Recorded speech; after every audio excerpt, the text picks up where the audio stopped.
Good morning, good morning, good morning, lovely people. How are you? How are you feeling this morning? I hope that you are well. I myself, I am feeling incredible.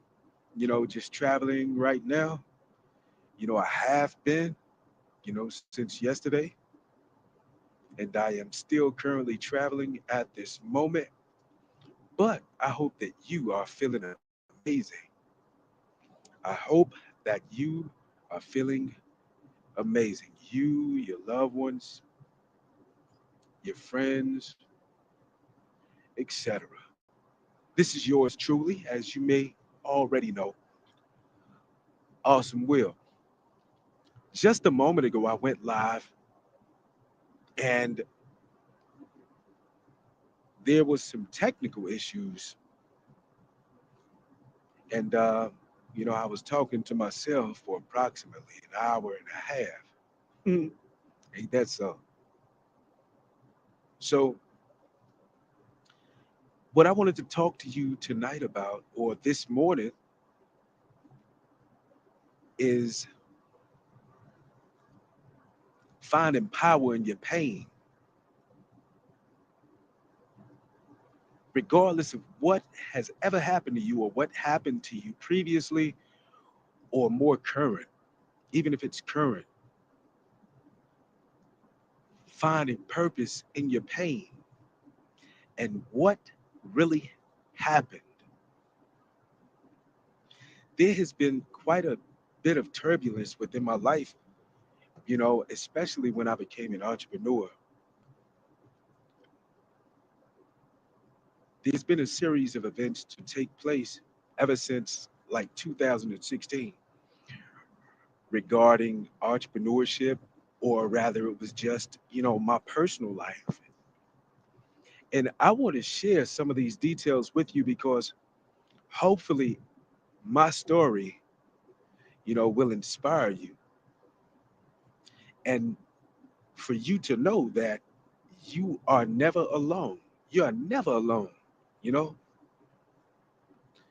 And I myself, in expressing this, I've always been an individual that was never or has never been ashamed, of what happened to me, or who I am, because those very things are what made me. And each time around, I came back stronger and stronger. The very things that people have done, the crimes that people have committed against me, it was established in a way that it'll destroy me. But because God is on my side and he's the true and living God, and God saw fit that I continue to elevate and continue to grow, it's all possible due to his will, not mine, but his.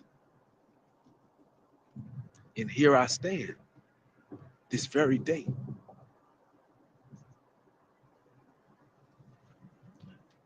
Now, when it comes to transportation, I created or I established a transportation company or business back in 2020, right? There were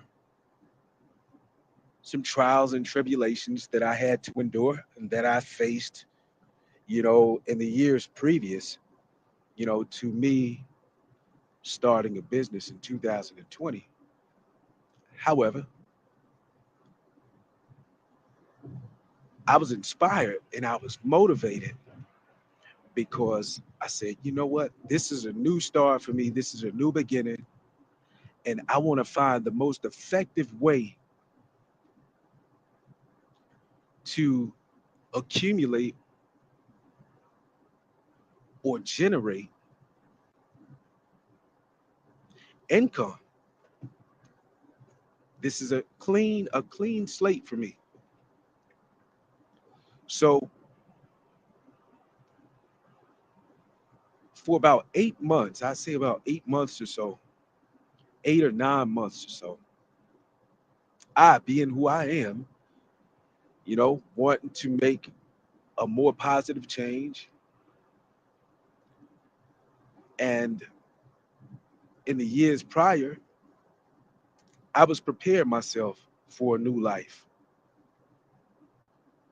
I decided what I do is, hey, this is a new beginning for me. I'm motivated. I'm excited about having a second chance.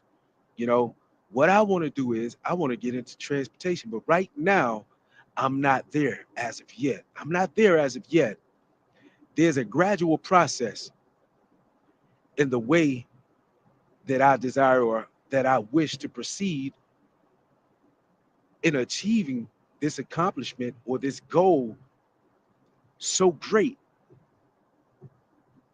Many people are talking about it. I've heard people talk about it, years prior to, where I am currently at, in life at that moment. And I want to, I want to learn more about it. I want to learn more about the transportation industry. But before I could take such an enormous step, I did it in increments. I did it in increments.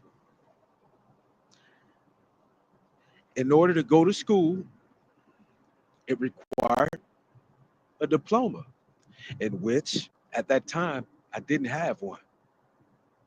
After multiple attempts, I just couldn't seem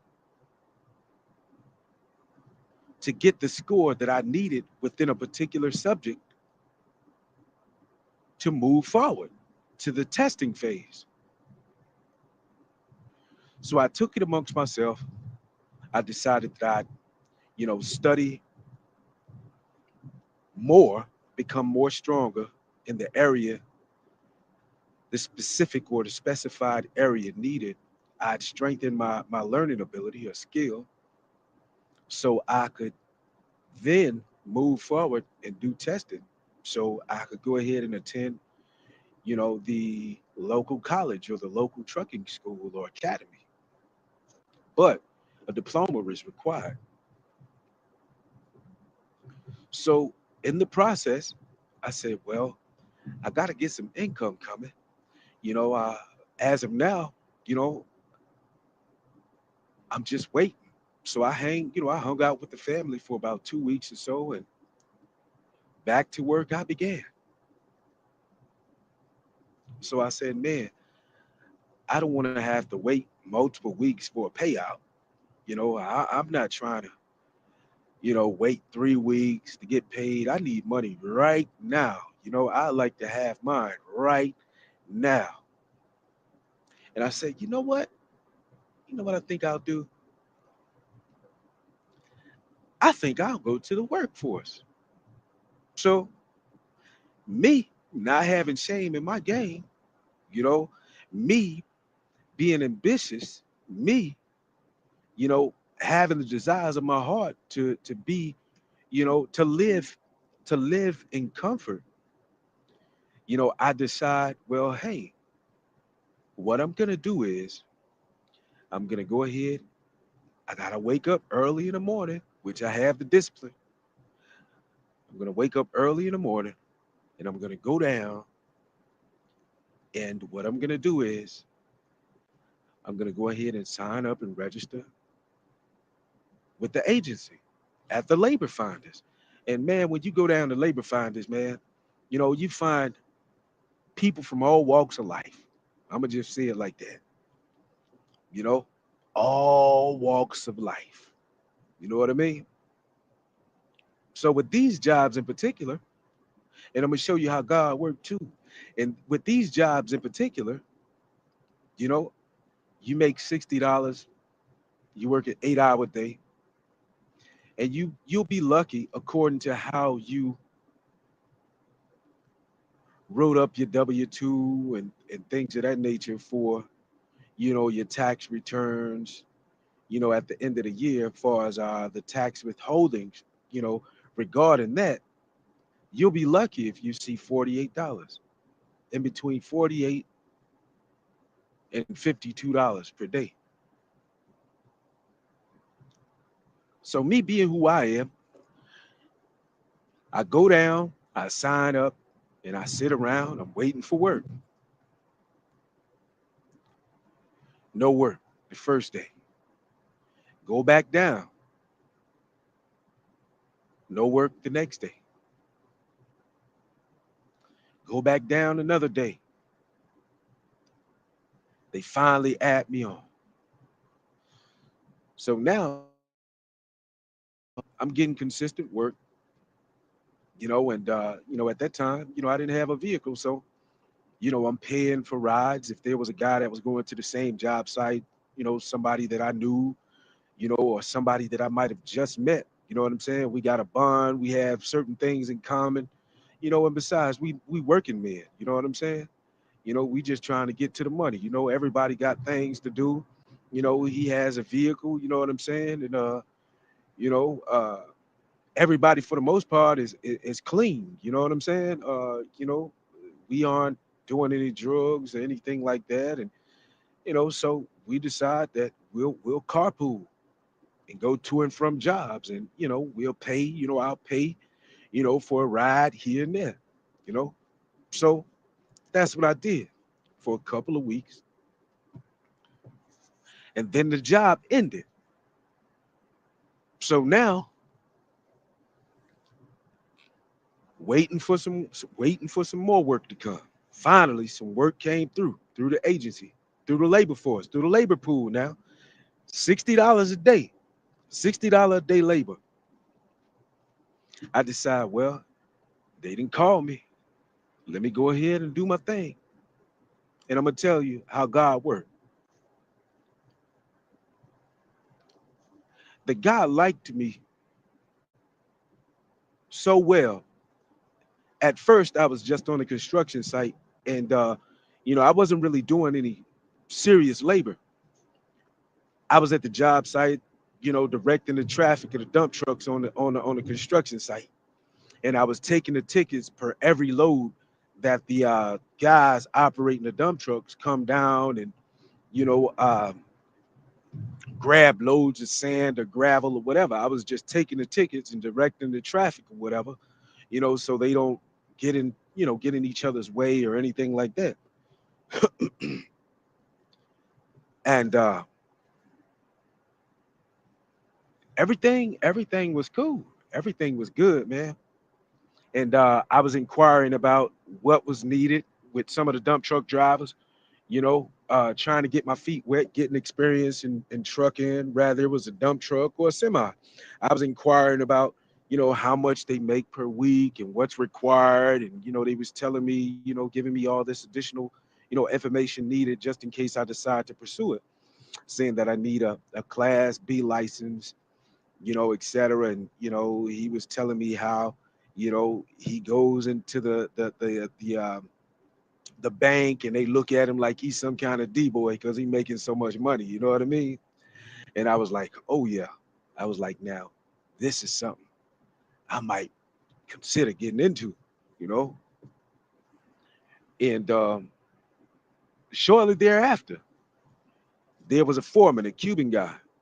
You know what I mean? I'm talking about super cool, man.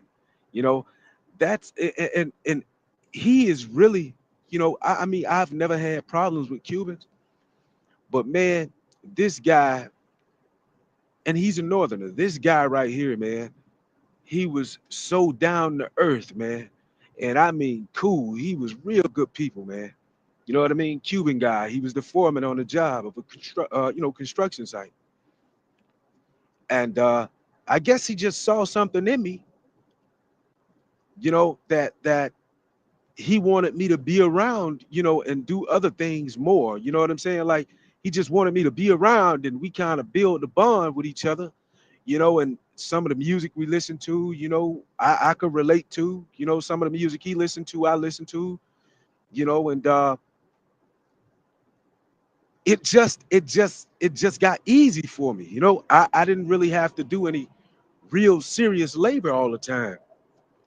And God fixed it to where I didn't have to do anything but walk on 595 with a wheel, walking with a wheel, and repairing the cracks in the boulders or the shoulders of the road. Some days I pull concrete. You know what I mean? Had to go down to Home Depot and get me some concrete boots, etc. I pulled the concrete. I did all of it, but for the most part, I was riding around in the AC with him all day. We get out, and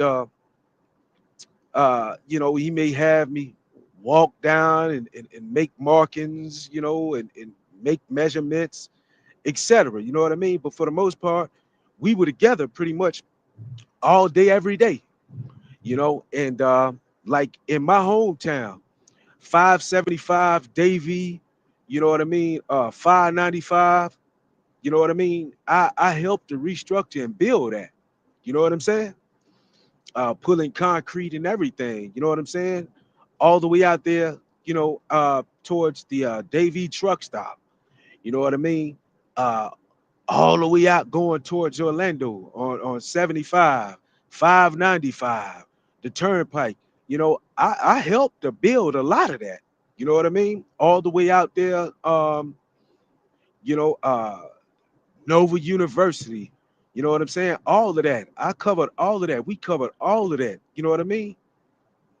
But for the most part,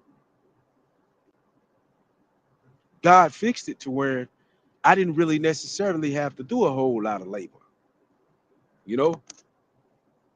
And he was good to me. You know what I'm saying? He was good to me for whatever reason. I don't know. And this has happened to me on several occasions. You know, there's a good friend of mine. You know what I mean? To this day, we don't talk all the time. It's very rare that we speak to one another. You know what I'm saying? But she's another one. And she even expressed, I don't know why I'm doing what I'm doing for you. You know what I mean? But you know, it has to be God. It has to be God. And you know what I'm saying? Like she's another one. I love her to death, man. I love this woman to death, man. You know what I mean? Because she's a genuine person. You know what I'm saying? She's down home. She's a genuine person. You know what I mean? And she has absolutely no problem, with telling you like it is. And it's something that you can respect. You know what I mean? And I love her to this day for that. And she knows this. I absolutely love her, man, because she's a loyal person. She has, integrity. You know what I mean? And I mean, she's really, really down to earth, man. When I say down to earth, down to earth. But just like with this guy, this Cuban guy that I was working with, and he was the foreman. Same way, good people, man. You know what I mean? He really has, family values. You can tell that. You know what I mean? And so did she. You know what I mean? She's a family person. You know what I mean? And I have mad love and mad respect for the both of them. But I did that for a couple of months, and at this time I started getting into other things, because I said, man, I need, I need more now. You know what I'm saying? I need more money. I like more compensation for my time, and my effort or whatever. You know what I mean? I need something more consistent because that company, when it came to an end, they had sold the company. You know what I mean? They sold the company or whatever, and they had did a move. They had did a move to Orlando, Florida. But I think they sold the company for like 23, 24 million dollars, So they were making a lot of changes and they were taking the entire operation to Orlando, Florida. So some of the guys went and became permanent, and some of the guys didn't. You know what I mean? And even he himself, he moved. He moved up there because, he was the foreman. But anyway, I decided that I get into another, and at this time I wasn't doing any dating or anything. You know what I mean? And after being where I was, you would think like, man, 5 years, man, you'll be running, you know what I mean? Running through them. You know what I mean? knocking them down. You know what I mean? Like bowling pins. You know what I'm saying? But even then, I wasn't on that. You know what I'm saying? I was focused. You know what I'm saying? I had self respect. You know what I mean? And I just wasn't going, man. You know what I mean? I wasn't going for that. You know what I mean? Because I've never been like that. You know what I mean? If I was in a relationship or dating a female, or a woman or whatever, that was fine. You know what I'm saying? That come with the territory. You know what I'm saying? To be, making sweet love to baby and, of course. But at this particular time, I was focused on myself, like I have been, you know, again for like nearly 10 years now. You know what I'm saying? About 10 years now. Just me. You know what I'm saying? And no, no dating, no nothing. You know what I mean? So I finally say, well, I need more money, so I go and get a part-time job. They didn't have any full-time hours. So I went and got a part-time job. I said, well, I got money for to pay my phone bill. I'm turning things around. I ain't going back to my old ways or whatever, but I'm determined to get into this trucking game. You know what I mean? So what I did was I managed to accumulate and generate enough money so I could go to trucking school, right? My investment. Not to mention, I got my diploma now, right? It was much needed at the time. So I said, why not? I got my diploma, okay? And I displayed that, you know what I mean, online. You know what I'm saying? I posted it on social media just to keep, people encouraged, to let them know, you know what I'm saying? Hey, man, check me out. Check out my background. You know, I done been some places, I done seen some things, you know what I mean? And I literally showed them the journey. You know what I mean? I showed them the journey. I didn't just pop up out of nowhere and like, yeah, I'm such a no. They saw me at the very, very bottom and they watched me elevate. You know what I'm saying? I've given a lot of game over the years. You know what I'm saying? And I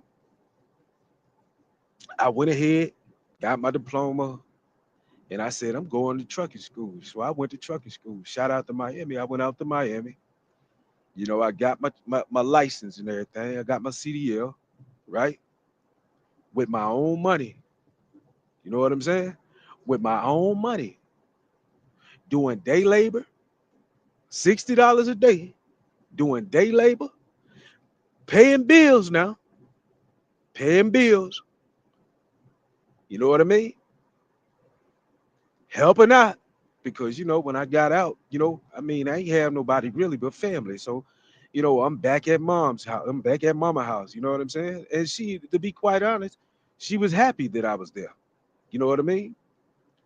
I mean, and even then, if I have a drink or something like that, at one point in time, when I was, younger, she was like, no, I don't do that, boy. I don't do that. I'm a woman of God. You know what I mean? I don't do that. And you ain't finna be drinking around here and this and that. You know what I mean? Although I was outside then, you know what I'm saying? But you know, at this point in time, I go and buy me some vodka or something like that after a long day or after a long week, and shoot, I just be outside on the porch. I might fire up the grill, you know what I mean? And I just be drinking and thinking, you know what I mean? Just relaxing. And it came a time where she didn't really stress me about it. You know what I mean? She didn't really stress me about it, because she know I had been gone for a little while. And that I'm a loner. I'm a loner, you know what I'm saying? So she didn't really trip on it, you know what I mean? And she was happy that I was there, you know. But I decided that I'm gonna go ahead and get me another gig. You know what I'm saying? And I came up. I decided I'm gonna go to school, which I did. I got my license, got a job in the Midwest, first job. Did that for 6 months. Successfully completed the lease, and decided I'm gonna go local. I went local. Not even a year, not even a year of having my license. Not even a year of having my CDL. My license suspended. for some things that I'd rather not get into detail about. You know what I'm saying? But my license suspended. And I was treated unjustly behind that. You know what I mean? So now my license suspended for a year, an entire year. So what do? Go back to the basics, but you keeping it positive, right? But now you lose your job because your license is suspended due to something that happened personally in your life, right? Go back to the basics. Now this is the first time I lose everything. I lose my car, I lose my place, and it's a shame that your family got to travel from one state to another just to move you while you sitting in the damn can. You sitting in jail. You know what I mean? You in jail, man. It's a damn shame that your family gotta move. You know what I'm saying? They gotta come from one state to another just to move all your stuff, man. Right? So I done lost my vehicle, I done lost my job, I done lost my place. Now, guess what? Now, when I first came back to mom's house, it was 2013, after 5 years of being, away. Now, 3 years later, I'm right back. Well, that was towards the rear 2016. So 4 years later, I'm right back. Okay? I'm right back. Suspended license. So you know what I did? I started utilizing the gifts that God gave me. A bad musician, creative songwriter, lyricist, pianist, producer. You know what I mean? Started singing more, started creating music more. You know what I mean? Started getting back to it. You know what I mean? Because it's something that I've always been passionate about. Started creating magazines and editing magazines. If you would go to Google and do some research on it, you know what I'm saying? Gifted magazine. My very first publication, I was the writer, I was the interviewer, I was the editor, the entire publication. I was the creative designer, the very first publication, social media manager for all platforms for many years, right? Now,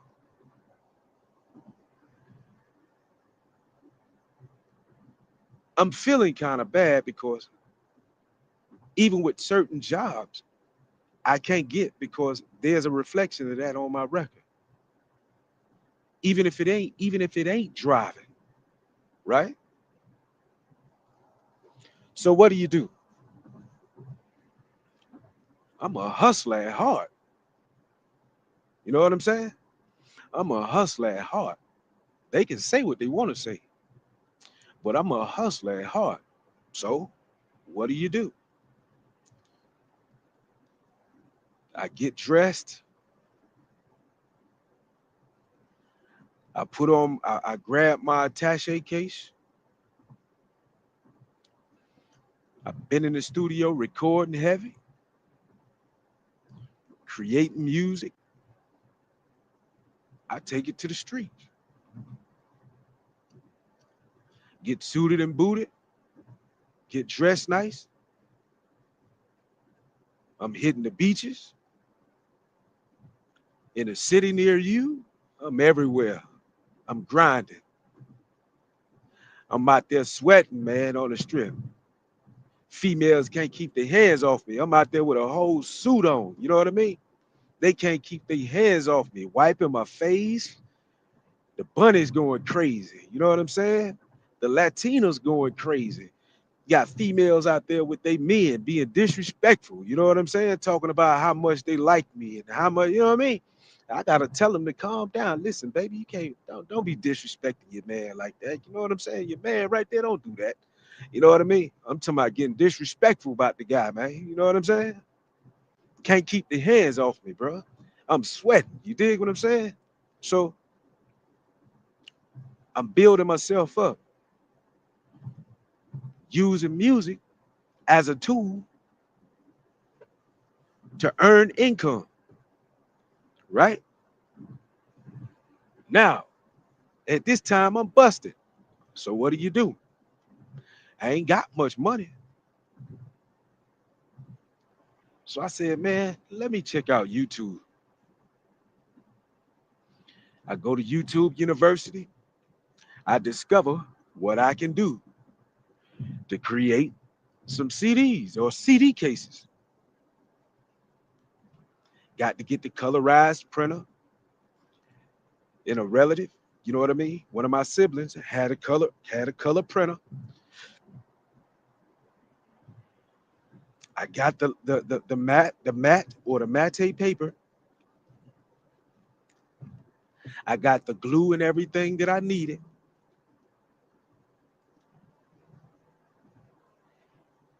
I had a CD duplicator on the computer, and I sat there and I started with like my first 25 copies. And individually, I sat there and I folded them the way they needed to be folded. I glued them. I'm talking about we had some manufacturing and distributing going on around there. And I was just taking a marker. Now, the inserts and everything, or the photograph on the front of the paper cover or the sleeve, it was professional. It was professional. You know what I mean? Although this one in particular, it was black and white, but the image was nice and clear. It was nice and clear. I folded them up. I folded up a couple of copies. I think it was like, yeah, it was like in between 20 and 40 copies, like 25 and 40 copies. So what do you do now? You got to work. Anybody that know me, dope boys and everything, anybody that know me, they'll tell you that I was in the hood bumping. You know what I mean? I was in the hood bumping, moving and grooving in the hood, in the ghettos of America, in the slums. I was everywhere. And guess what? They were supporting me. They were supporting me. That's why I always give thanks and I always give praise where praise is due because I know that I wouldn't be me without them. The people, you know what I mean? So I said, man, I go ahead, I hit the streets. I'm making bread. You know what I mean? Making my bread. You know what I mean? And the price is one that you can't deny for a single or an EP. It's at a rate that you can't deny, especially when it's good. I sell out of all of those. I go back to the drawing board, create some more. I flipped so many times that I was able to make enough money to now get them professionally pressed, right? So now I got the shrink wrap, I got the inserts, I got everything. I'm talking about from nothing, bro. From nothing. This is what I did. License suspended, can't get no job, none of that, right? So I'm flipping, I'm bumping. You know what I'm saying? I'm bumping on the beach, everything. I'm talking about, man, listen, everybody out there, everybody out on the beaches know me, right? Rather it's business owners People that just work out there, they know me personally. These people know me, right? I'm talking about I'm pulling out bank rolls, man. I pull out a bankroll, female support me, and work at one of the pizzerias out there. I don't have any change. I'll support you, but I don't have any change. That's all right. I got some. My bankroll. Boom. She's amazed. She's like, wow. She like, man, that's a lot of bread. She was like, man, that's a lot of money you got. I was like, baby, I work hard. You know what I'm saying? I say, I work hard, baby. You know what I'm saying? You see what I'm doing right now? I work hard out here, baby. You know what I mean? But she was impressed. She was amazed. And I was like, shoot, man. I say, this is just the beginning of something great. If I just keep doing what I'm doing, my situation ain't the greatest, but I'm making the best of it. Right? So almost every night and every day,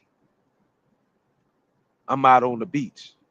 I'm singing, people recording me, birthdays, anniversaries, people that I'm talking about, man. I'm running the donk Chevys, cats that I know in the streets. I'm running the donks, I'm running the limos. I don't, and these people to tell you this, they ain't got time to talk, but they wind the window out. Hey man, check this out. You know what I mean? I'm dropping music and dropping records in the door. You know what I'm saying? They wind the window down. You know what I mean? I'm in traffic bumping. You know what I'm saying? I ain't even playing, man. That's how hard I go. They can say whatever they want to say, but I'm a bad man. I'm a bad man. You know what I'm saying? And traffic and all, running the limos, Lamborghinis out there on the beach. You know what I'm saying? They ain't got time to hold up traffic. But hey, man, hey, check this out, man. Put this in your sound system, man, when you get the chance to, right? So now I'm talking to a sibling. I'm doing shows now, local performances at the piano bar and poetry and talent. You know what I mean? In the local area, I'm doing open mic nights at Player Sports Bar and Crib on 441. You know what I'm saying? Open mic nights and stuff like that, man. And I'm doing pretty good. I'm doing pretty good, right? So now it's time to move on to other territories. You know what I'm saying? I done handled my business here. So I did that for about a year. I say, well, yeah, I did it for a year. Then I started driving again. I started driving again. And this time I was hauling frac sand. I did that for a little while. And after that, I decided, you know what I'm saying? I want to do flatbed because things were getting slow out there, in the oil fields. I said, man, I want to get in the flatbed now, man. You know what I mean?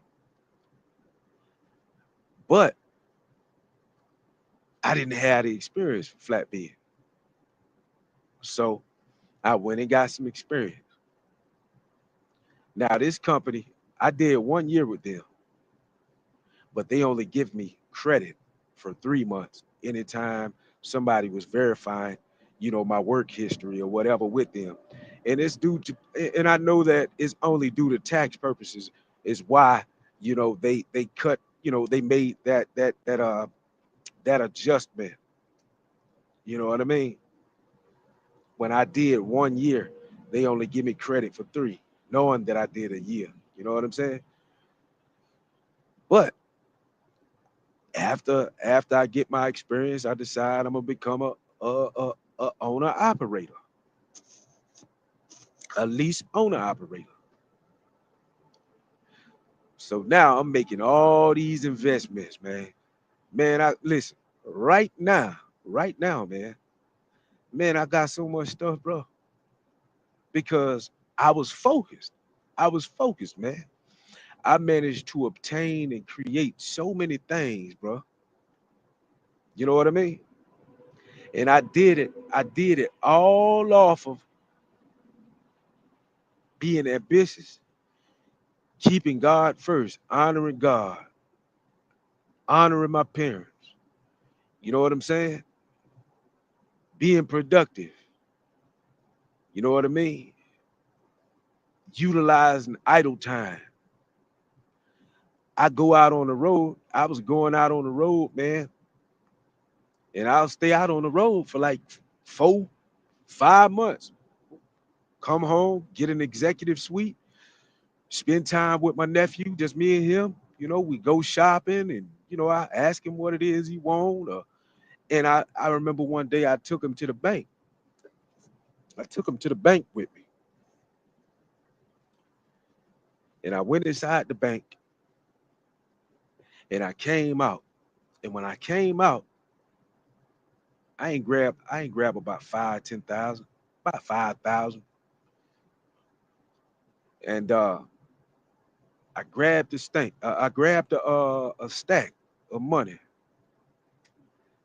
and when I came back to the car, I threw it in his lap, and I was reminded of the movie ATL when Tip was telling his little brother, he was like, "Man, you ain't got to be no dope boy to have money." And what he said in that movie is something similar or almost identical to what I was telling my nephew, because it's true. Say, man, you ain't got to sell drugs to have money, man. He was looking at it like he was amazed. He was like, man. And then I saw the facial expression. It changed, like he was angry or upset about something. I was like, what's wrong, man? He said, man, I wish this money was mine. I said, it can be yours, man. It can be. You know what I mean? You just got to have a focus and a drive, man. And you got to be determined. You can have whatever it is you desire. And you ain't got to do nothing negative. You ain't got to do nothing out of the normal every day to have no bread, man. You could get it the square way. You could be, independent, but you don't have to be in the streets to make real money, man. You know what I'm saying? And I hung out with him, spent time with him. He was doing school, doing classes online at that time, you know, and we hung out for about 2 weeks. About 2 weeks, got the executive suite and everything like that. And it was just me and the guys, we hung out, we ate good every day, and just hanging out. You know what I'm saying? I wanted to spend some time with him, you know what I mean? Go shopping and stuff like that. But after that, I go back out on the road. But while I was there, man, I was hustling so hard. My old girl, my own mother, she had to tell me, she said, boy, you supposed to be home relaxing because you taking 2 weeks off. But you out there, you done opened up shop. You out there vending. You out there vending and stuff. Boy, you say you need to sit your butt down somewhere. And I told her, I can't, Mom. I can't sit down. I got my own, almost my own everything. You know what I'm saying? I can't sit down. I got to hustle. Man, I'm out there, man. I'm out there at the flea market. I got me a spot at the flea market. Got me a U-Haul van. Man, a set up shop, man. Whatever you want. Damn near whatever you want. Rather it's females apparel, whatever. I got it. You know what I'm saying? So after that, I go back out on the road. Store everything, go out on the road. Got the publishing company, record company, got t-shirts for sale, got music for sale. I'm talking about, man, everything. You know what I mean? My own jerky brand. You know what I'm saying? Hey, man, I got it all. You know what I mean? And it's all on my dime, nobody else's, right? Now I did all of this, and it started, it was all from a humble beginning, bro. It ain't no get rich fast, quick scheme to this. You see what I'm saying? Get rich quick. No, no, no, no, no, no, no, no, no. It ain't gonna last, man. See? And for you to have something and you getting it the legal way, bro. When you getting it the legal way, everything is accounted for. You ain't, you know what I'm saying? You getting legal money, bro. You know what I'm saying? So it ain't really much. You know what I mean? They can really do. Can't nobody take nothing from you, bro. You get it the legal way. You ain't got to be paranoid. None of that. You know what I'm saying? It's a beautiful feeling, man. A beautiful feeling. You getting money, man, and it's legal, bro. You getting money the legal way. You hustling, but you hustling corporately, like P said. You know what I'm saying? Like Master P, man. You doing it from a corporate standpoint. You still have that same mindset, that same mentality, you know what I'm saying? But you've transitioned and you transformed in a way that you can accumulate that same dollar with no criminality involvement, no kind of criminality being involved. You know what I'm saying? So I go back out on the road. Now it's an issue. I'm having complications. Things starting to go, the opposite direction of of the direction that I wanted to go in. And anytime a change is needed, man, so that you succeed, it ain't about you sticking around to see what the outcome gonna be. You know what I mean? Now, if you content or either you scared to make a move, that's on you. You know what I'm saying? But eventually, you gonna have to make one. You see what I'm saying? You're gonna have to make one. Or, sometimes, they say make your next move your best move. You know what I'm saying? And even in the game of chess, sometimes your best move is not the move at all. But if you doing that out of fear, you know what I mean? If you doing that out of scarcity, you know, there's no improvement, there's no development, there's no there's no furthering education, knowledge, uh, the reach of an endeavor. You know what I mean? You stunt your growth when you scared. When you scared to do a particular thing for self, you stunt your growth. But anyway, we aren't really seeing things the same way. You know what I mean? When it comes to this place that I was at. And if I'm paying for a particular piece of equipment, if I'm paying for equipment, now it was a good place now. I really liked it. And in my opinion, it was one of the best spots that I ever been in because the payment, the overhead wasn't increasing. You know what I'm saying? It wasn't the overhead for my overall operation, it wasn't far-fetched. It wasn't overwhelming. You know what I'm saying? And when it came to the issue came in when I was being told, how to run a piece of equipment that I'm paying for. You know what I mean? And I understand that, you know, they have particular loads or orders or shipments that, they need moved or whatever. But at the same time, you know, I'm paying for this. I'm paying for this. So don't tell me how to run. You know what I'm saying?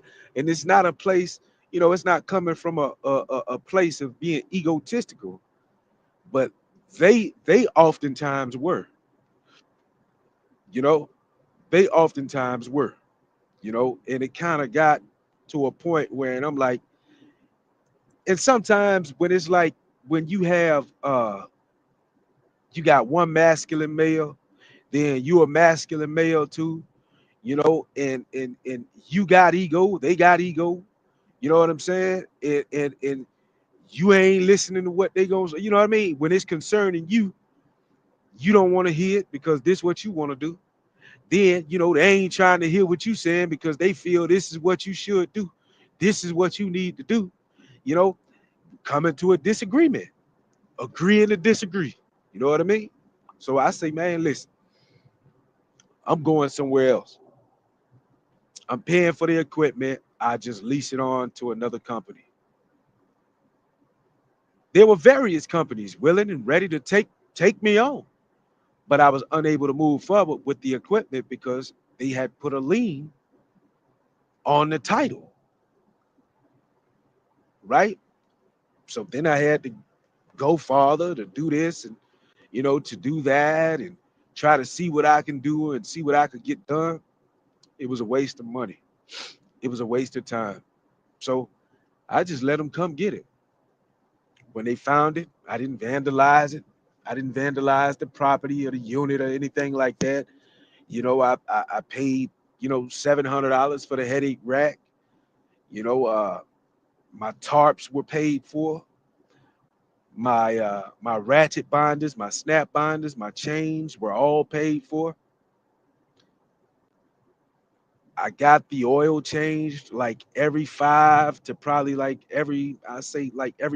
8 weeks, if that. I usually get it changed like every month, probably like every 10,000, every 10 to 12,000 miles. I had it super clean in there. You know what I mean? Running good. Taking care of it because that's all I had. And I got to take care of my equipment. Although that happened, you know what I'm saying? Although that happened, I didn't vandalize the property of someone else. You know what I'm saying? Although I was buying it from them. But then I later found out, from an inside source that, you know, they don't sell the trucks. They have you under the impression that they're gonna sell the truck, but they don't sell the truck. You know what I mean? They aren't, you know, looking to sell the truck, but they don't specify within the contract that it's really just a rental, right? So I move forward. Now, there came a time where I applied for different positions or whatever at different companies or various companies. It was regarding the 2016 incident that was personal, regarding a personal vehicle,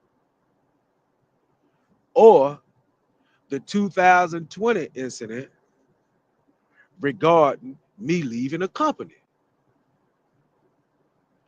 It was one of the two things that came up constantly. The 2016 incident repeatedly came up, even up until last year, the year before last. You know, you ain't trying to tell your business or tell nobody your business or anything like that, but you trying to make a move and you can use the money. So, you ain't trying to relive the past. But I oftentimes found myself doing that. And man, I felt terrible. My energy was being depleted. It was being drained. Speaking about something or speaking about matters or a situation that no longer holds any value within my life. You know, reliving the past. I'm giving this person so much power with the conversation that I'm having. Why? I mean, I'm constantly thinking about this person because I have to mention them. Meanwhile, they living their lives. They ain't worried about me. They living their life, and maybe they are. Who knows? But they ain't thinking about me. So why do I have to? Why am I constantly finding myself talking about what happened? when I'm trying to, when I'm seeking employment, all for you to reject me anyway. After I present all of the correct or proper documents or documentation regarding the matter, the situation, or the case, showing you that what I'm telling you is the truth. You deny me anyway. Look somewhere else. Same thing. Now, this is almost 10 years old. The requirement for a clean driving record, and it clearly states within the website 3-year MVR, clean record, 3 years, no more than 5. You know what I mean? Some of them 7. Why am I still talking about something with you? The requirement is a clean MVR within the past 3 years. Why am I still talking about something that happened in 2016? Reliving, I no longer reside in that place, mentally especially. Why do you want to take me back to such a dark place during a dark time, such a dark time in my life? Why? Why do you want to do me like that? Why do you feel the need to dig up the dead or to dig up something that's dead? And after that, you still reject me, right? Now, same thing with the situation from 2020. They putting up roadblocks, man. So I can't move forward. You know what I mean? Just recently, after all these years, it finally fell away. After 3 years, you know what I mean? It falls off your record, right? But this 2016 incident, up until last year too, and it had absolutely nothing to do with a semi truck. They were still asking me questions about it. And then some of them had the audacity to speak to me in a way as if they were private or investigators. You know what I'm saying? And I'm talking about giving me the 3rd degree, like I'm lying or something about something. And I had to get on her ass. And I let her know. Listen, miss, I'm not trying to be disrespectful or anything, but what you're speaking about, that happened multiple years ago. Why would I have to lie to you? You talking to me as if I'm lying to you about something. I don't have to lie. It's a job. It's a job. Either you gonna give it to me or you ain't. I don't give a damn about who I used to be. And I told her just like that. I don't give a damn about who I used to be. It's more about who I am now. And for you to constantly talk to me in a way, making me relive my past as if I have to prove something to you, I don't appreciate. Because that's all it is, a job. Either you gonna give me one or I'm gonna move on. But for you to make me feel bad, I told her, you don't have to forgive me for anything that I've done in my past because God has already forgiven me. And I told her just like that. I don't need your forgiveness for nothing that I've done in my past. I need the forgiveness. I need the forgiveness of the Most High God, who cares about your forgiveness. I don't need it, nor do I need your validation, right? But this is what I had to, and like I said too, man, there's a lot of in this industry,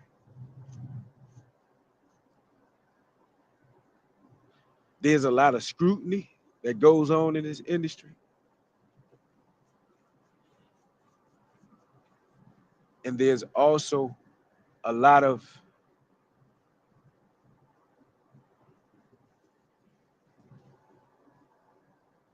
not discredibility, but there can be that too, discrimination. There's a lot, when I say a lot of discrimination, and it can be for various reasons. Something as simple as someone telling a lie from a previous place that you've been.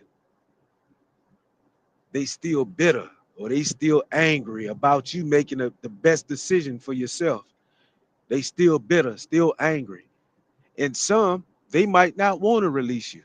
You trying to move forward or you trying to find somewhere else, you know what I mean? And you wondering like, well, why ain't this happening, man? I'm trying to do this and they having all kind of conversations, man, trying to keep you. But not only that, some of them, man, I've been places that they give you this attitude like they can't stand you.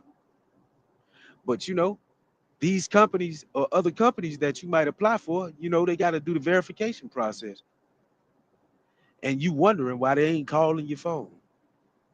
You spoke to them, but when they say, we about to go ahead and see if we can verify everything, and get everything going or whatever, that's all we waiting for.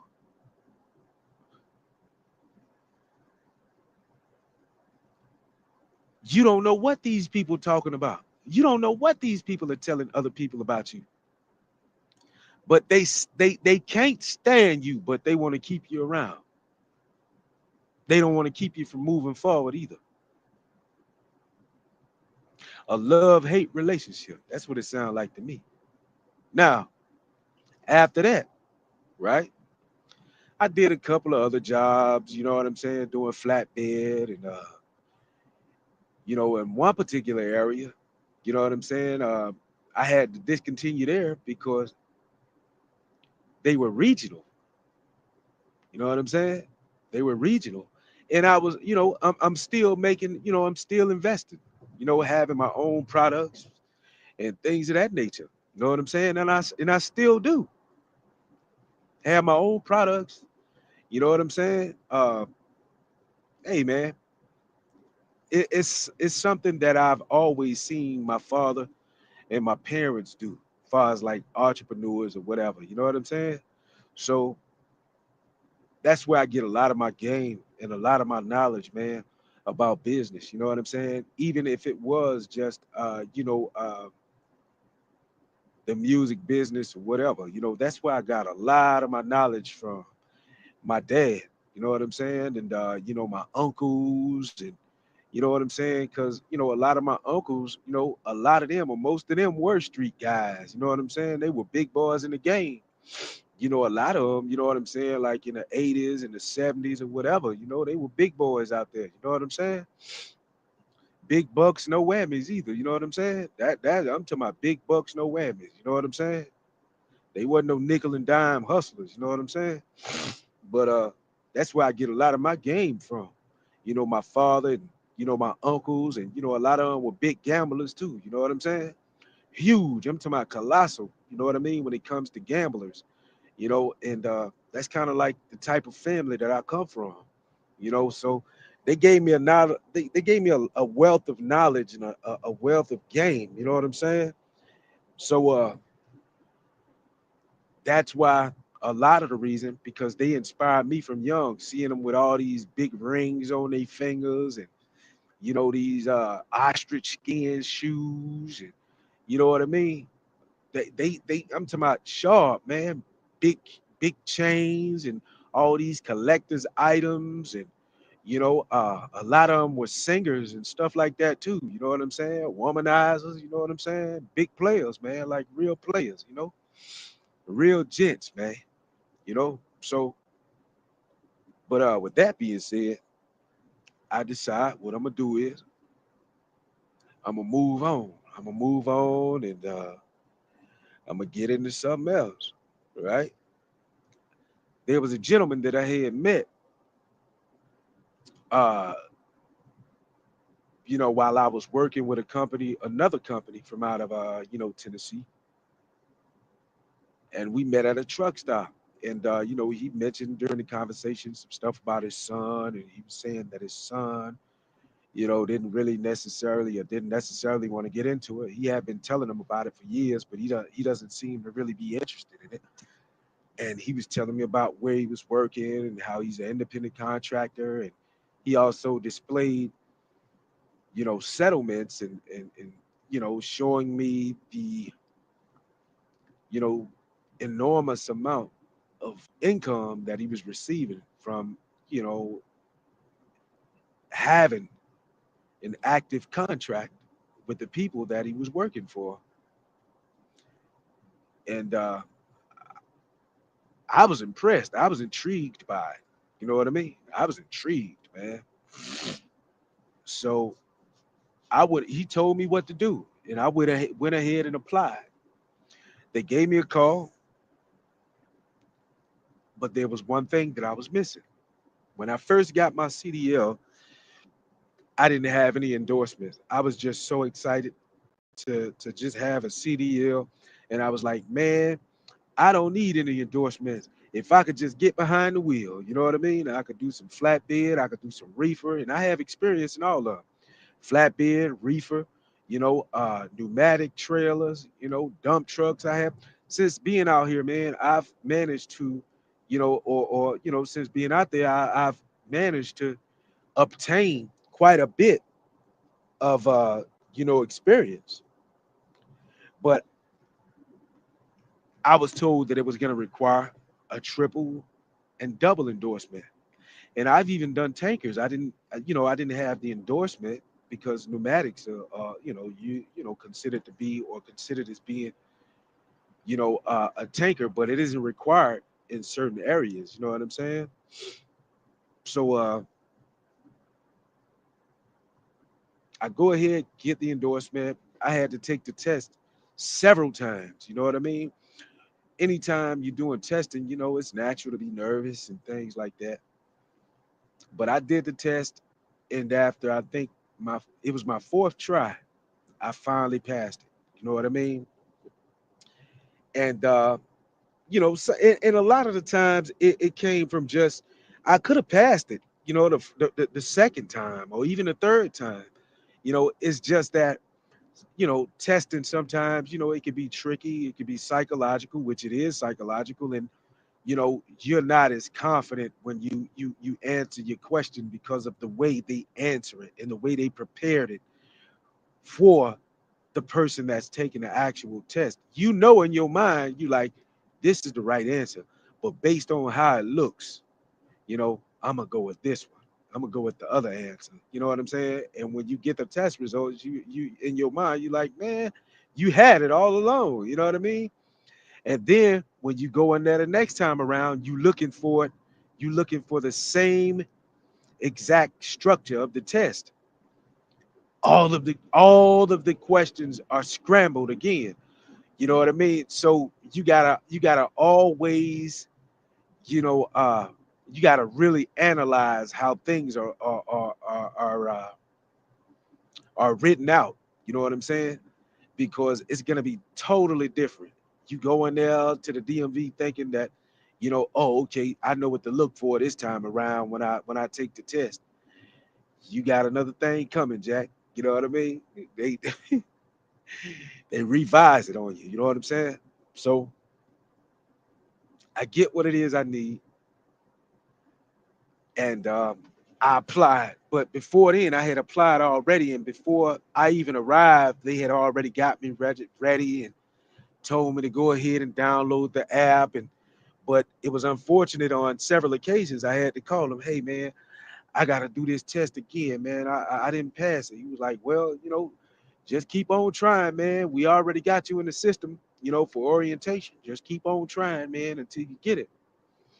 So while in the process of doing that, I was still driving. But that company that I was driving for, they couldn't seem to get my pay right. You know what I'm saying? They couldn't get my pay right for some reason. But they it was terrible, man. So I decided I'm gonna leave, man, and go somewhere else because they can't get my pay right. They got me going to pick up loads that's already been gone, with a PO number. The load ain't been there in days. It's already gone, but they got me there to pick up a load that don't exist. Pay, you know what I'm saying? I'm spending more of my own personal money, you know what I mean, to own the road, you know what I'm saying? While I'm spending more personal money for food and things like that than I'm actually making per week. So I said, "No, man, I can't do this, man. I'm spending too much of my own money, and I ain't regenerating no money, man. You know what I'm saying? I'm out of pocket this week just for food alone, $300. You know what I mean? If I ain't go to the grocery store, them truck stops can be expensive, 250, $300. You know what I mean? And here I am making a check or earning a check of 400 and some dollars, breaking even almost, and $600. I can't do this, man. So I switched it up, and finally I was able to, you know, come aboard. I passed the test. I passed the test. So when I went out on the road, before even starting the new job or the new position as an independent contractor, I had a place. You know what I mean? I had a place. So I was with him for a little while. You know what I mean? I was with him for a little while. I did like a year with him. Yeah, I did like I think it was like 16 months. I did like 16 months with him, and I had already established the place. I got another place or whatever, and at this time, I said, "Shoot, man, everything is good. Everything's swell." But you know, uh, unfortunately, before I started, because I had a puppy, I had just bought a dog. You know what I'm saying? I bought me a pit bull or whatever. But anyway, I had to surrender her because I didn't have anybody to watch her. You know, I live by myself.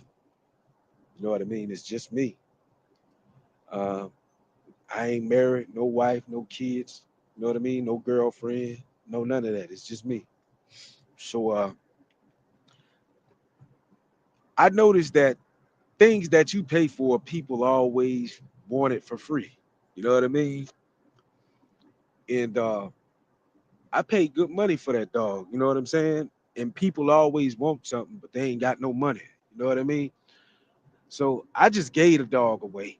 I just gave her away. I'm like, man, this is a beautiful dog. She a puppy, man. You know what I mean? Hey, people saying, yeah, I'm gonna come by and see her.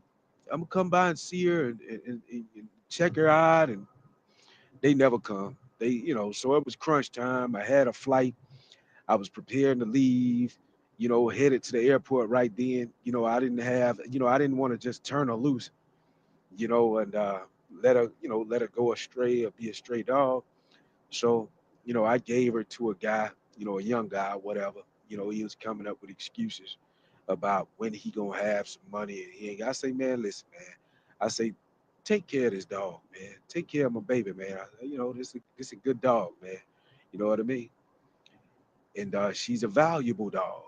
Pit bull. Beautiful breed. You know what I mean? So take care of her. So I go directly to the airport. So I'm with them, like I said, for about 16 months or so. And I decide that, I'm going to take a break. So I take a break, for about, I say about 4 or 5 months, about 4 or 5 months. to be at the crib, a little while, enjoy the crib, enjoy the home, and everything furnished, brand new. I'm talking about everything, man. Still got tags on the pillows, fox fur rugs, paintings. I'm talking about real nice setup for a bachelor. You know what I mean? For a single man, vehicle brand new. You know what I mean? Well, about 2 years old, almost 2 years old. You know what I mean? So I take a break. I take some time off, and a little while later, I come back. So I'm with him. I'm with him for about, I'd say, about 4 months or so. And in my mind, I felt that in a way that it was revenge because, I said, man, I'm finna step back for a little while. You know what I mean? To take some time off. You know what I'm saying? I felt that, they were, holding a grudge. You know what I'm saying? Because I decided to take some time off for myself. And one day, I was delivering my load, my last load. I was in Orlando, Florida. And I felt like a tension. You know what I'm saying? And it's like when I go, because they kept complaining, like that was why I left. You know what I'm saying? Like the first time, because they kept complaining about what I can do and what I can't do. You know what I'm saying? Now, you want a productive driver, right? That's what I'm doing. I'm on the leaderboards. You know what I'm saying? I'm getting the incentive. You know what I'm saying? Every couple of weeks, I'm getting the incentive. 250, $600, $500. And I'm talking about every time that they paying out that incentive, I'm getting that bonus because I'm running like that. You know what I'm saying? If you get 5,500 miles this week, this month, if you get 7,000 miles this week, you get an incentive of $500, $5,500. You know what I'm saying? 5,500 miles. You get an incentive of $400 or $300. You know what I'm saying? And before I even get a settlement, just the incentive alone is good. You know what I mean? And I'm getting that. I'm getting that every month. I'm getting that quota every month. It was rare that I'd miss it. You know what I'm saying? Unless, of course, I took probably 4 days off, maybe 6 days off, something like that. You know what I mean? But for the most part, I was getting the incentive. I picked my load up. I dropped my load off, get on a plane, right? Get on a plane, go back, pick up another load. I still got about 4 or 5, I probably still got about 4 or 5 hours on my clock. It came to a point where they said, I can't do that. I'm like, what? This is what I've been doing. You can't do that. You got to go to the hotel, or you got to do a 10-hour break. You know what I mean? Or you got to log your travel. You know what I mean? So I'm like, man, it's crazy. Now I'm grinding, I'm hustling, man. I'm making a whole lot of progress. You know what I'm saying? And I was talking to somebody about it. I was talking to a female about it. You know what I mean? That do some work with them. And I explained to her everything that they doing to me. And her response was, I've been here for years. You know what I'm saying? She was like, my dispatches and everything cool. You know what I mean? And when I explained it to her, she told me, she was like, you making too much money. That's why they doing you like that, because you making too much money.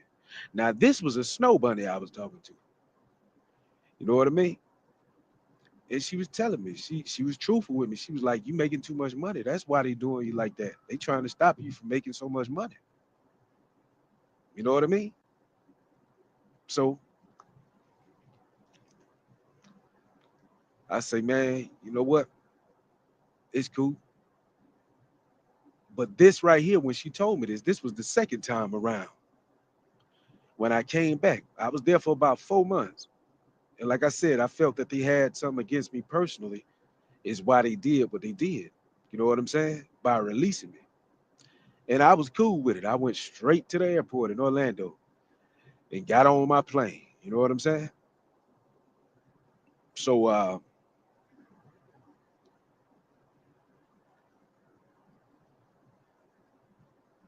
after that, I say, man, I'm gonna go and do some more flatbed.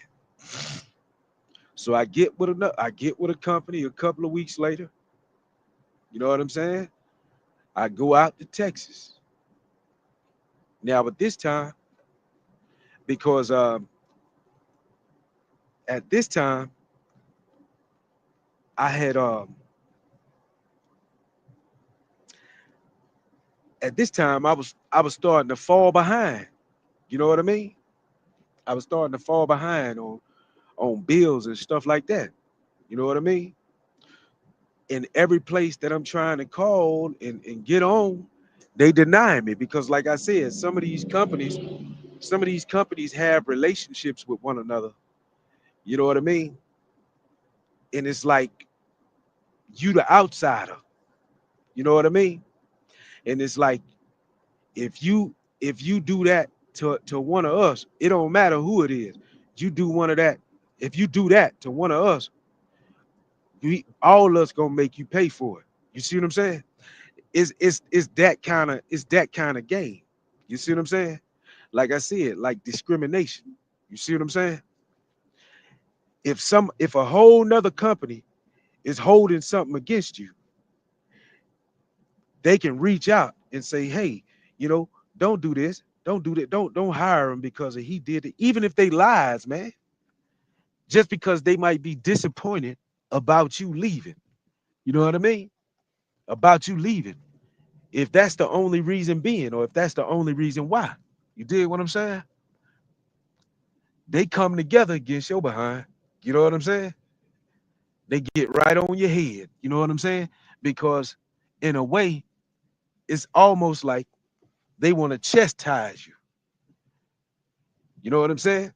You're a grown man or a grown woman, but in a way, it's like they want to chastise you for what you did.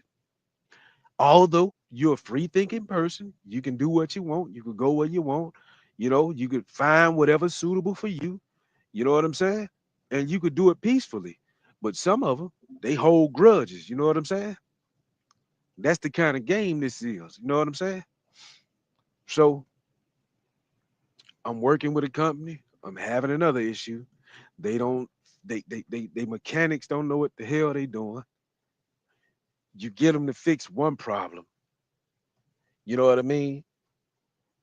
When you get your truck, that issue ain't fixed, then you got a whole nother issue on top of that. You know what I mean? So you didn't fix the problem, and now I got another issue. You know what I'm saying? So they didn't like to fix the equipment. They didn't know how to fix the equipment. And then they want you to drive with the equipment like that. You know what I'm saying? You hauling lumber, and then, your trailer is unlevel because, the airbags are deflated, or one of the airbags on one side is deflated on the trailer, and you 48,000 pounds, you heavy as hell, and that's dangerous, and I'm not about to get written up because that goes on my DAC report.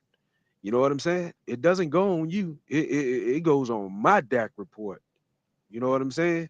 If DOT were to do a thorough inspection and see all of these issues, and not just that, my pay, my checks, or my pay is coming up short every week, to the point that over a period of what, maybe like 3.5 weeks to a month, it's accumulated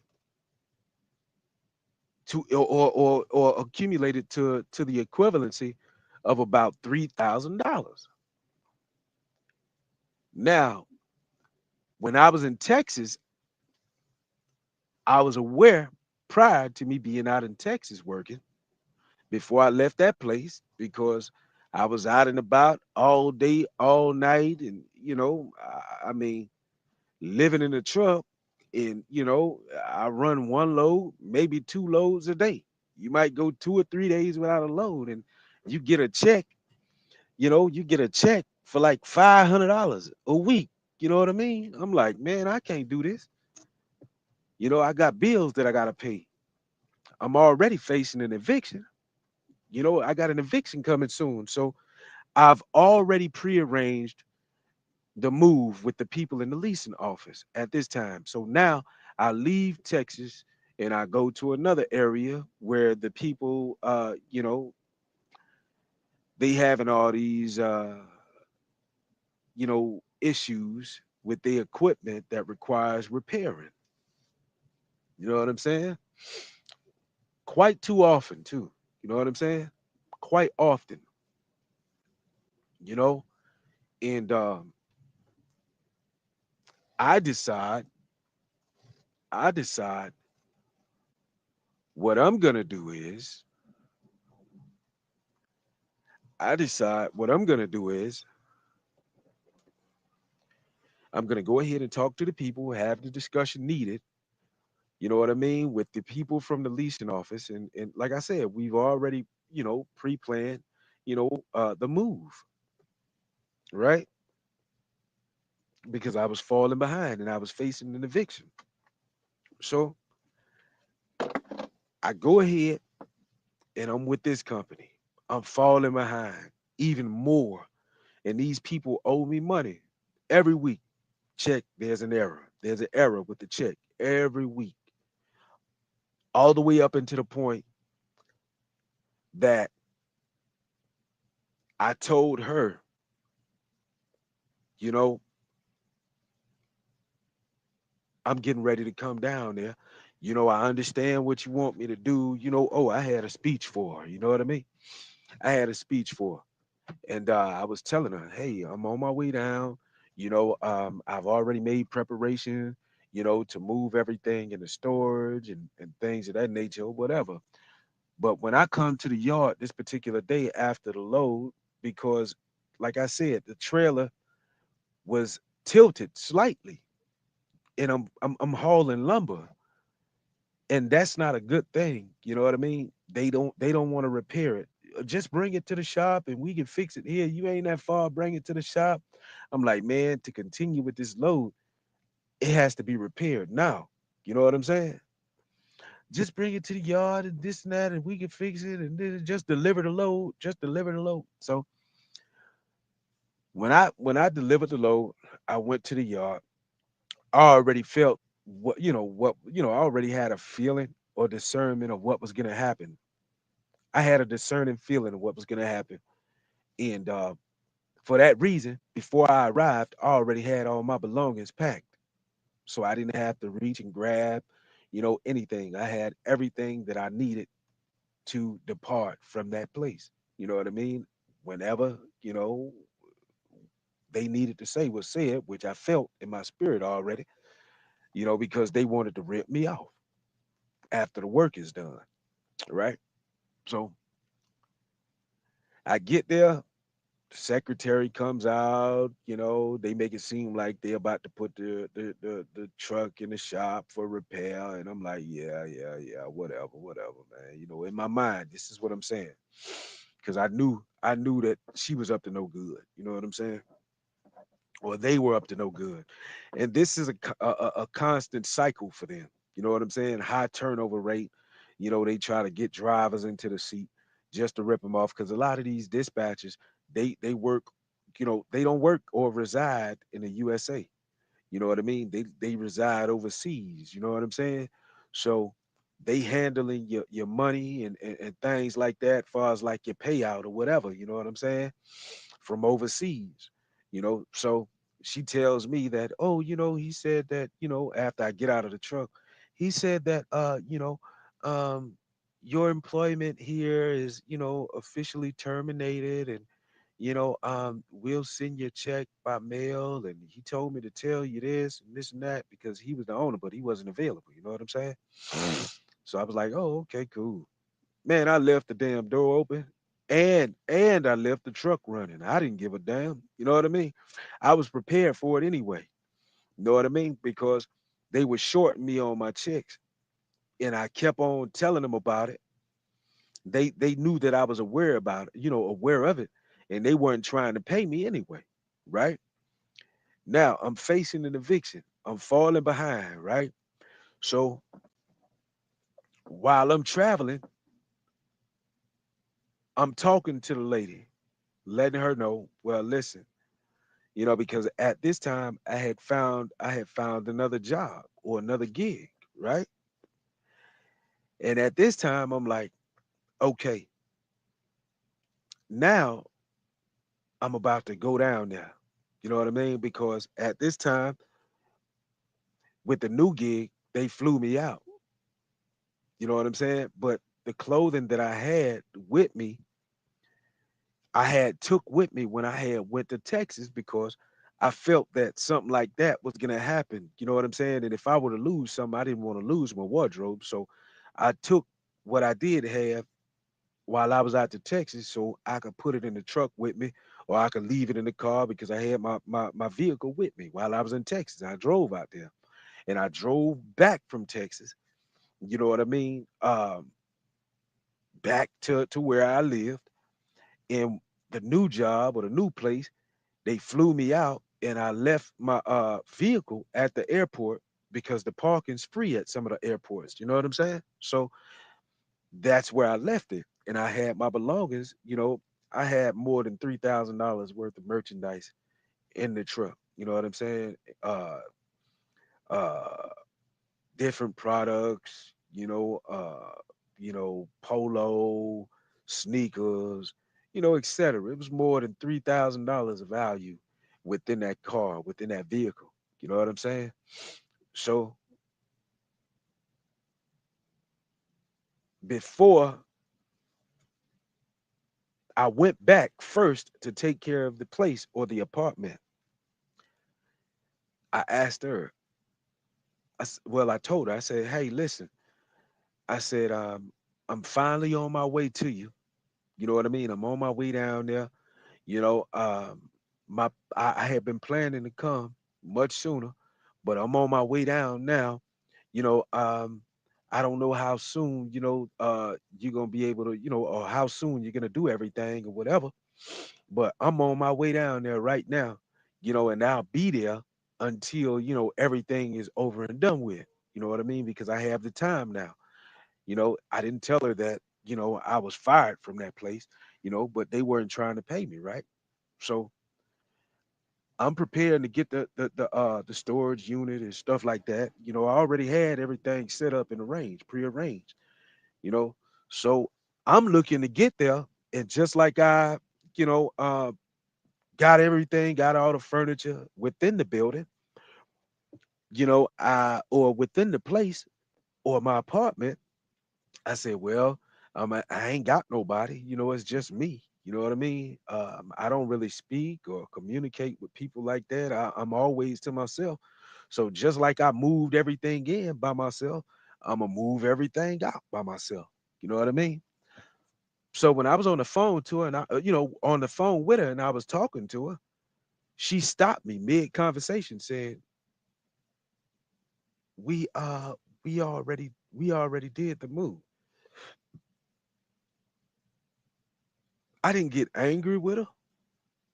I didn't get frustrated. You know, in my mind, it was kind of expected, because sometimes, man, and I'm just being truthful, in particular areas, people are accustomed, they're accustomed to doing things and living a particular way. And, and being a single man, living like a bachelor, some people, let's just be for real. Some people have an issue with that, man.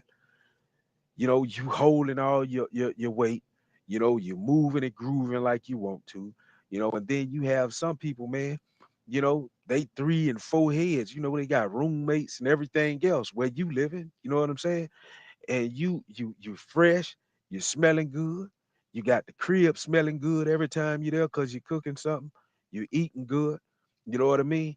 Your place look good, it's well furnished, you know what I'm saying? And you doing all of that by yourself. You don't need no woman, you know what I'm saying, to do that. You know what I mean? You don't need a woman just to say, oh, this is my help. No, because a man is to build that empire. She's going to come along and help you to build that empire, but you ought to give invitations, not because you need help. You know what I'm saying? You need help. You know what I'm saying? That's why I want to hear, because we can split the bill 50. Nah, man, I'm already well together. You know what I'm saying? So if you come here, it's because I need you here for a particular task or assignment or duty. I don't need you for your money, although I would love to have it. Give it to me. You know what I'm saying? Give me your money. You know what I'm saying? Give me that bread. You ain't got to worry about nothing here. Surrender that purse, baby. You know what I'm saying? That's how I feel about it. But I don't need your money if it's like a say like a marriage or something like that. You know what I mean? But I'm gonna want something now, and I'm intentional. Of course, I love the money. I ain't gonna turn it down.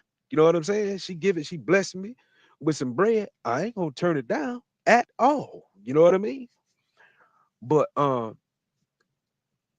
you know, I mean, some of the women, man, in the area, man, they see me, they suck their teeth, they be sucking their teeth, rolling their eyes, and oh man, you know what I mean? And I've done nothing to these people. I don't know them. You know what I mean? It's just that they be jealous, man, because you ain't giving them that kind of attention that they used to, and they might be fine too. But you in your own world. But anyway, she told me they already done the move. I wasn't properly subpoenaed or anything by the sheriff. She said the sheriff then came by. We already did the move. I said, okay, cool. I said, so could you tell me if my belongings are still out there? How long ago did you move 'em? Or move my move my belongings or move my furniture and stuff outside? She said it had been maybe like 2 or 3 days or something like that. I said, so could you tell me, do you see anything outside still? She said, let me give you a call back. I waited. I waited. I never got a return phone call. When I called back, somebody else answered. So she said she doesn't know when I asked or inquired about it. So she went outside, I'm assuming.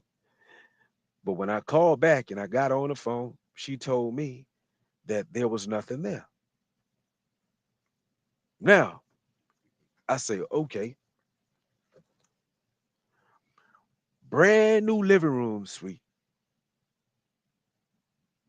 tags still on the pillows. I'm the only one live there. Brand new furniture, brand new fox fur rugs, mean mechanical coffee table, nice, you know what I'm saying, entertainment system. You know what I mean? Bedroom suite or bedroom suit, brand new, plastic still on the mattress, brand new.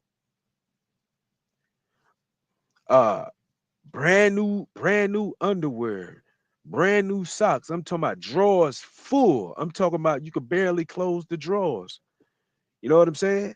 Drawers full. Still got a couple of pieces hanging up in the closet. You know what I mean? Paintings gone. Big boy candlestick holders gone. Uh uh, weights. You know what I'm saying? Gone. You know what I'm saying? Lamps gone. You know what I mean? So where did everything go to? brand new 80 screen or brand new 80-inch TV that I took out, I got off the showroom floor. I never even programmed the television because I'm not a television person. I got it only due to the purpose of someone probably coming over, family, or something like that, because I don't allow anybody to come in and out of my place like that I reside or that I dwell, my dwelling place. I don't allow any and everybody to come through there. I'm not consistent with company and visits and people coming through and coming by. That's not me. Even if it was a female, like I mentioned in the previous video, you know what I'm saying? Like, I don't need you to come here if I'm a smash, or if we gonna make out, if I'm gonna do my thing, you know what I'm saying? You don't need to come here. Yeah, I don't want to roll around in my bed with you. You know what I'm saying? I don't know who else you're messing around with or whatever. Let's go. Listen, I got the paper. You know what I'm saying? And you got the time, just like I got the time. Meet me at the hotel. You know what I mean? I'm not bringing you in here. You know what I mean? I could take you to the hotel. I don't need you in my bed. My bed is for me and me only. You know what I'm saying? Until further notice. And it's not good to bring random women to your crib anyway. You know what I'm saying? But uh, me personally, what was I saying? Yeah. So where, like, I'm wondering, I'm like, so don't nobody know where this huge 80-inch flat screen went? Brand new. Don't nobody know. Don't nobody know where the Pac-Man arcade went to? Nobody. Nobody. Nobody. Don't nobody know where none of it went. So I say, you know what, man? I'm thinking about making a police report. I was thinking about it, but I never did. When I called, they told me there was nothing they can do about it, that I'd have to call the sheriff's office, right? But in the process, they was all in the background using the B word. You know what I mean? I'm explaining to them, what happened. You know what I mean? They in the back, bitch. They jealous, man. Talking about jealous. Don't even know these people, bro. I don't know these people, man. Bitch. Mad, bro. Infuriated about your shit. You know what I mean? Mad about your shit, about your stuff, about your belongings, right? So you know what? I said, don't worry about it. And then they said I have to come down there to file a police report, with the sheriff's office. It's nothing that they can do. But it being a small town, everybody knew about it. You see what I'm saying? And chances are that person that was in the background, they knew about it, which is fine, which is fine. But I should be the one that's angry. I should be the one that's mad. I should be the one that's upset, right? All the stuff that people have done to me. Now, with the vehicle, I'm on my way with this other company. I'm telling the people from the bank, listen, you said that, your guys looking for the vehicle, right? I'm gonna be home for a couple of days, you know. I mean, I don't feel the need to continue paying on a vehicle. You know what I'm saying? For if I'm not going to be using the vehicle, et cetera, et cetera. And this is what I was telling them. If I'm not going to be using the vehicle, I don't find the need to continue making payments on it. You know what I mean? So I told her, I said, listen, we can resolve this matter, whatever. I say, listen, and I'm taking all these L's, man. And I'm like, listen, what I can do is I can meet your guy wherever he is, and I can bring you the keys because I have possession of the keys. I can tell you where the vehicle is. I can meet him there and I can give him the keys and you can drive away with it. I'm fine with it. But I just need to get my belongings. I have some important things within the vehicle that I need to remove before he does that. Coming from where I come from, or coming from where I'm coming from, traveling, it took an additional day to get there. I get to the airport, I'm looking for my vehicle. The vehicle's gone. The vehicle's gone, right? My entire wardrobe, or damn near my entire wardrobe, was in the vehicle, along with several other items of value. Gone, right? And when I inquire about it, there's nothing nobody can do, right? So now, this other spot that I'm at, there's such a language barrier. I don't understand quite what they saying. And it seemed to me that they were trying to get a rise out of me. You know what I'm saying? The way they was talking on the phone, like they were trying to, the dispatchers, like they were trying to get me to fuss with them, but I never did. On the leaderboard, you know what I'm saying? Of 500 trucks, you know what I'm saying? I'm in the top 10 because I'm running. You know what I'm saying? I'm in the top 10 all the time. You know what I mean? Now I'm having an issue there.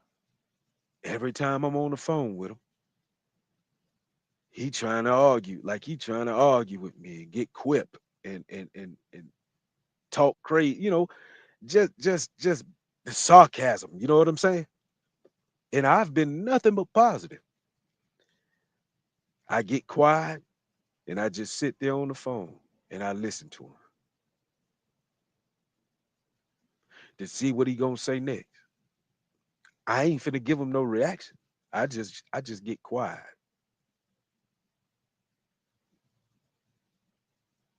Eventually, same thing. Want you to bring the truck to the shop and this and that or whatever for the annual inspection and the oil change and this and that or whatever. You know what I mean?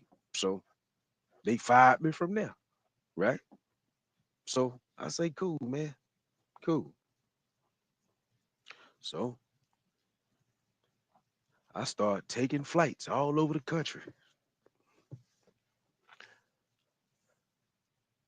I start going everywhere, man, going everywhere, traveling, right?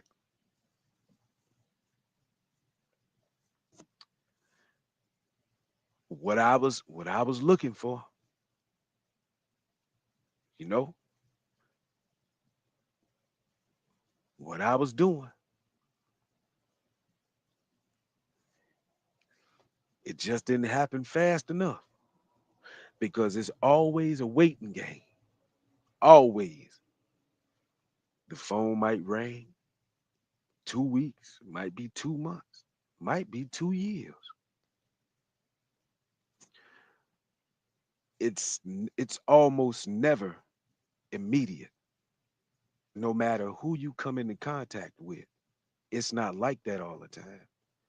And especially when you're a more mature adult or older man, you know what I'm saying? It doesn't always happen just like that. You know what I mean?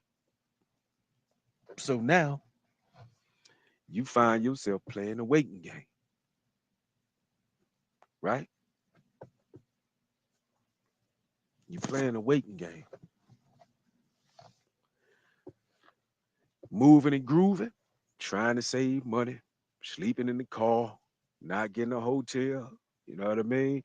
Out in the back every day for weeks. To my weeks, man.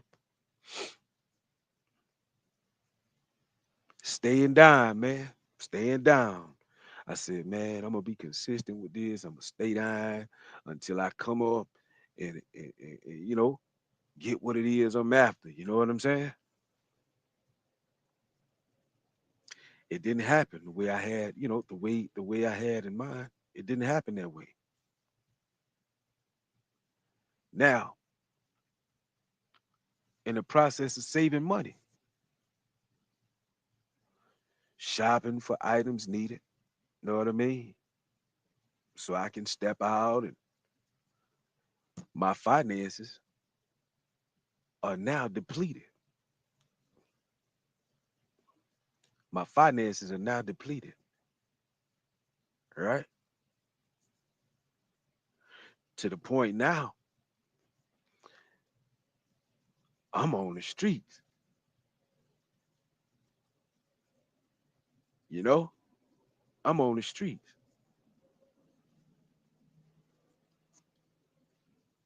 right?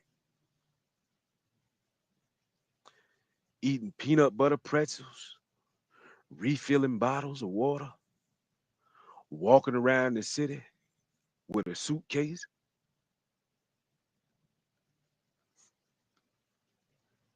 trying to move forward, but can't. So what do? I don't sell drugs. You know what I mean? I don't sell drugs, right? And everything they took from you that you already had, every time you ran into an issue like that, rather there was a dry period, they took all of that from you. They took all of that from me. So if you ain't really got no product, if you ain't really got nothing to produce with, you know what I'm saying? That was the whole reason why they did what they did to me.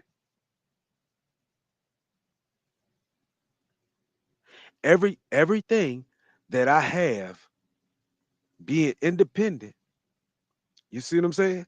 Rather it's t-shirts, rather it's music, rather it's jerky, rather it's whatever I have, you know what I'm saying? They'll make it, they'll create a way to where you can't maintain. It's like they create instability. They'll try to create instability, you know what I mean? So they can take what it is you have that earns money without them. That's the game now. You got to pay attention.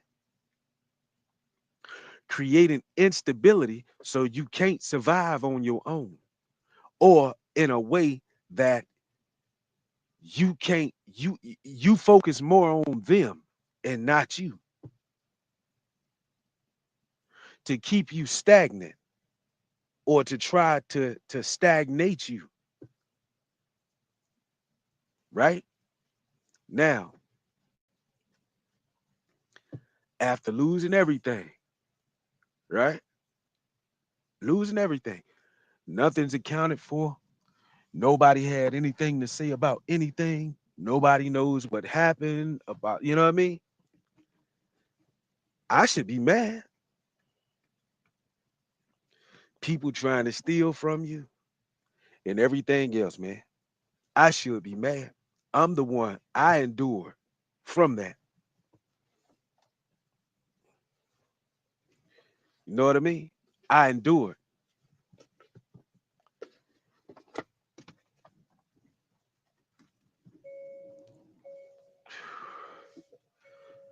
Whew.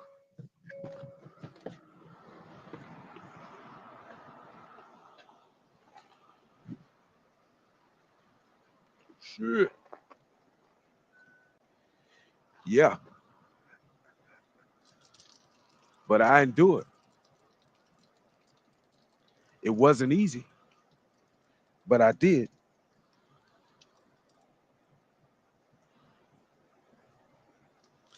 I did.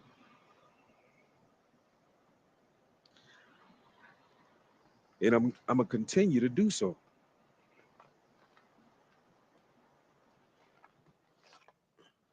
I'm gonna continue to do so.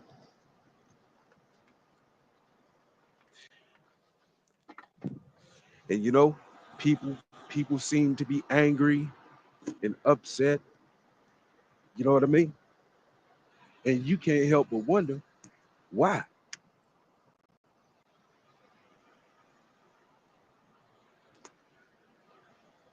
all the things that I done been through, but you angry, you mad with me.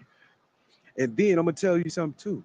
When you're an entrepreneur, man, when you had an ambition, when you had a focus, when you had a drive, it ain't a whole lot nobody can tell you, man, about what you want to do. When you've been independent more than 20 years, what is there to tell somebody? You know what you want, and what you've been doing has been working for years. For years, it's been working. So, what can they tell you about what you doing? They can tell you about what they doing. You know what I mean? They can lace you with game about what they doing. But when it comes to you and your purpose and your goal, there isn't really much that they can tell you about what you doing and what you want to do.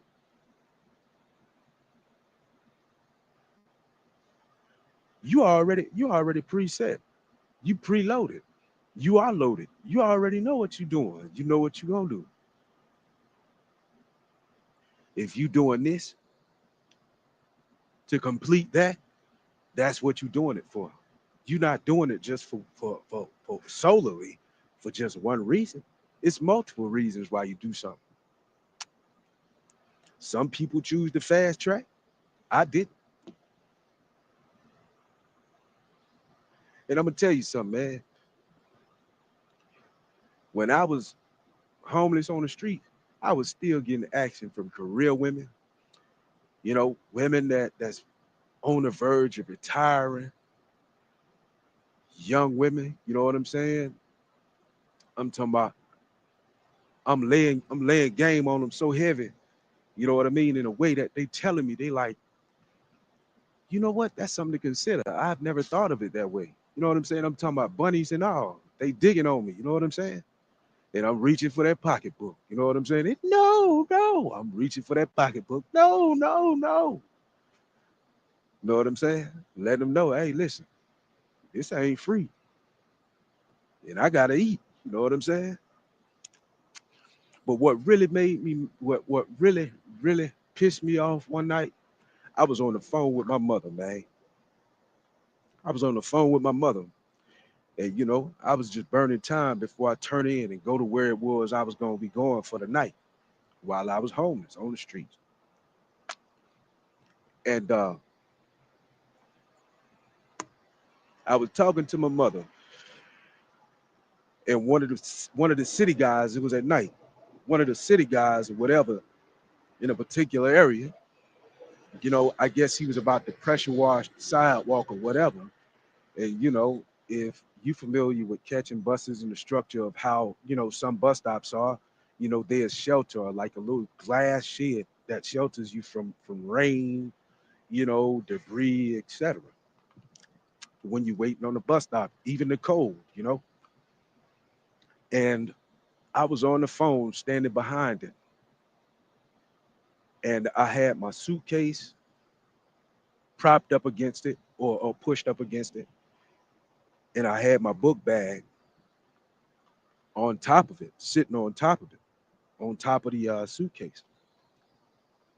And he pulled up, he put some cones out, or whatever, with his lights flashing, whatever.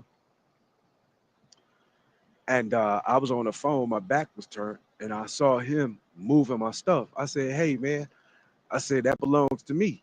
I was only a few yards away from it. I said, hey, man, that belongs to me. And he sucked his teeth, and he had my bag in his hand. And when I reached for the bag, I said, that belongs to me, man. That's mine. When I reached, or I extended my hands to grab the bag, he dropped it. He didn't hand it to me. He dropped it on the ground. Mexican guy. He dropped it on the ground. And I looked towards the heavens, and I yelled out, Lord, please keep me. Lord, please keep me.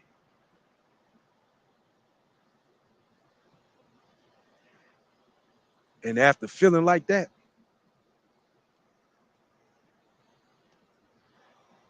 I wouldn't do nothing like that to a dog.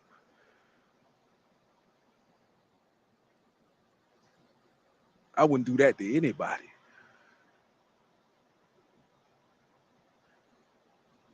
I managed to keep my sneakers clean, well shaven. You know what I mean? Still smelling good.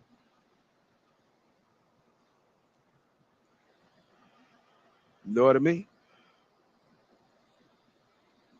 And I'm talking about on pretzels. I met a few bad babies there too. You know what I'm saying? A few bad babies, man. But it ain't but so often.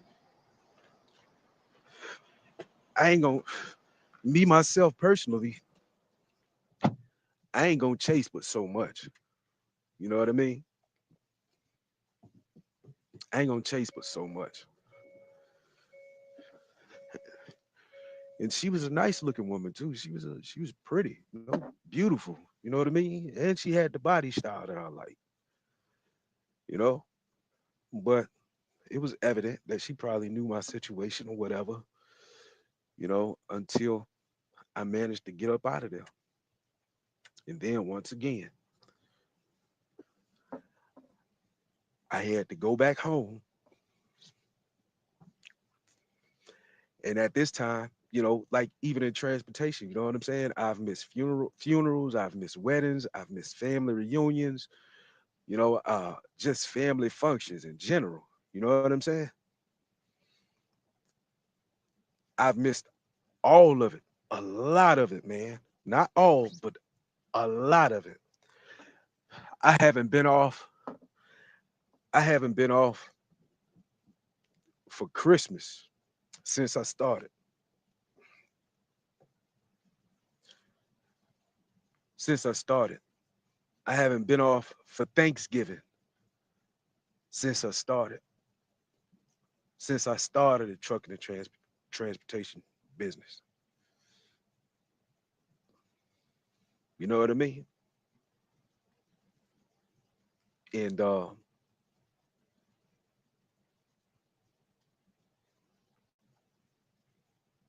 when it comes to even a support group, because like I said, there's a lot of that's what it's coming to too out here. You know what I'm saying? Uh who you flock to or who you flock with. You know what I'm saying? That's kind of like what it's coming to. You know what I'm saying? Uh and if your support group isn't positive, and I'm gonna tell you, if you're a positive person, you know, there's positive people out here.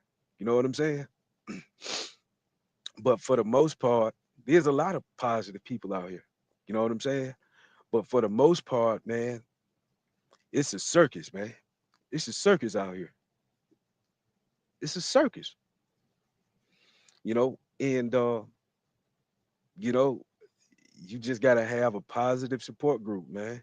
You know, because everything out here, or everything out in the you know, transportation industry, man, you know, it ain't positive, man. You have some companies, man, you know, they hire drivers, or you know, you might be an owner operator. You got brokers that's trying to steal from you.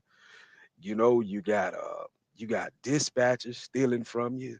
You know what I mean? And like while I'm out here too, you know what I'm saying? Like I'm being watched like crazy, man. Like, and this could be for a good reason and it could be for a bad reason too. But I noticed, but this has been going on for multiple years. Me just being watched. You know what I'm saying? People watching me. You know, it might be for my own good. Who knows? But I know sometimes it can be negative. You know what I mean? It can be negative.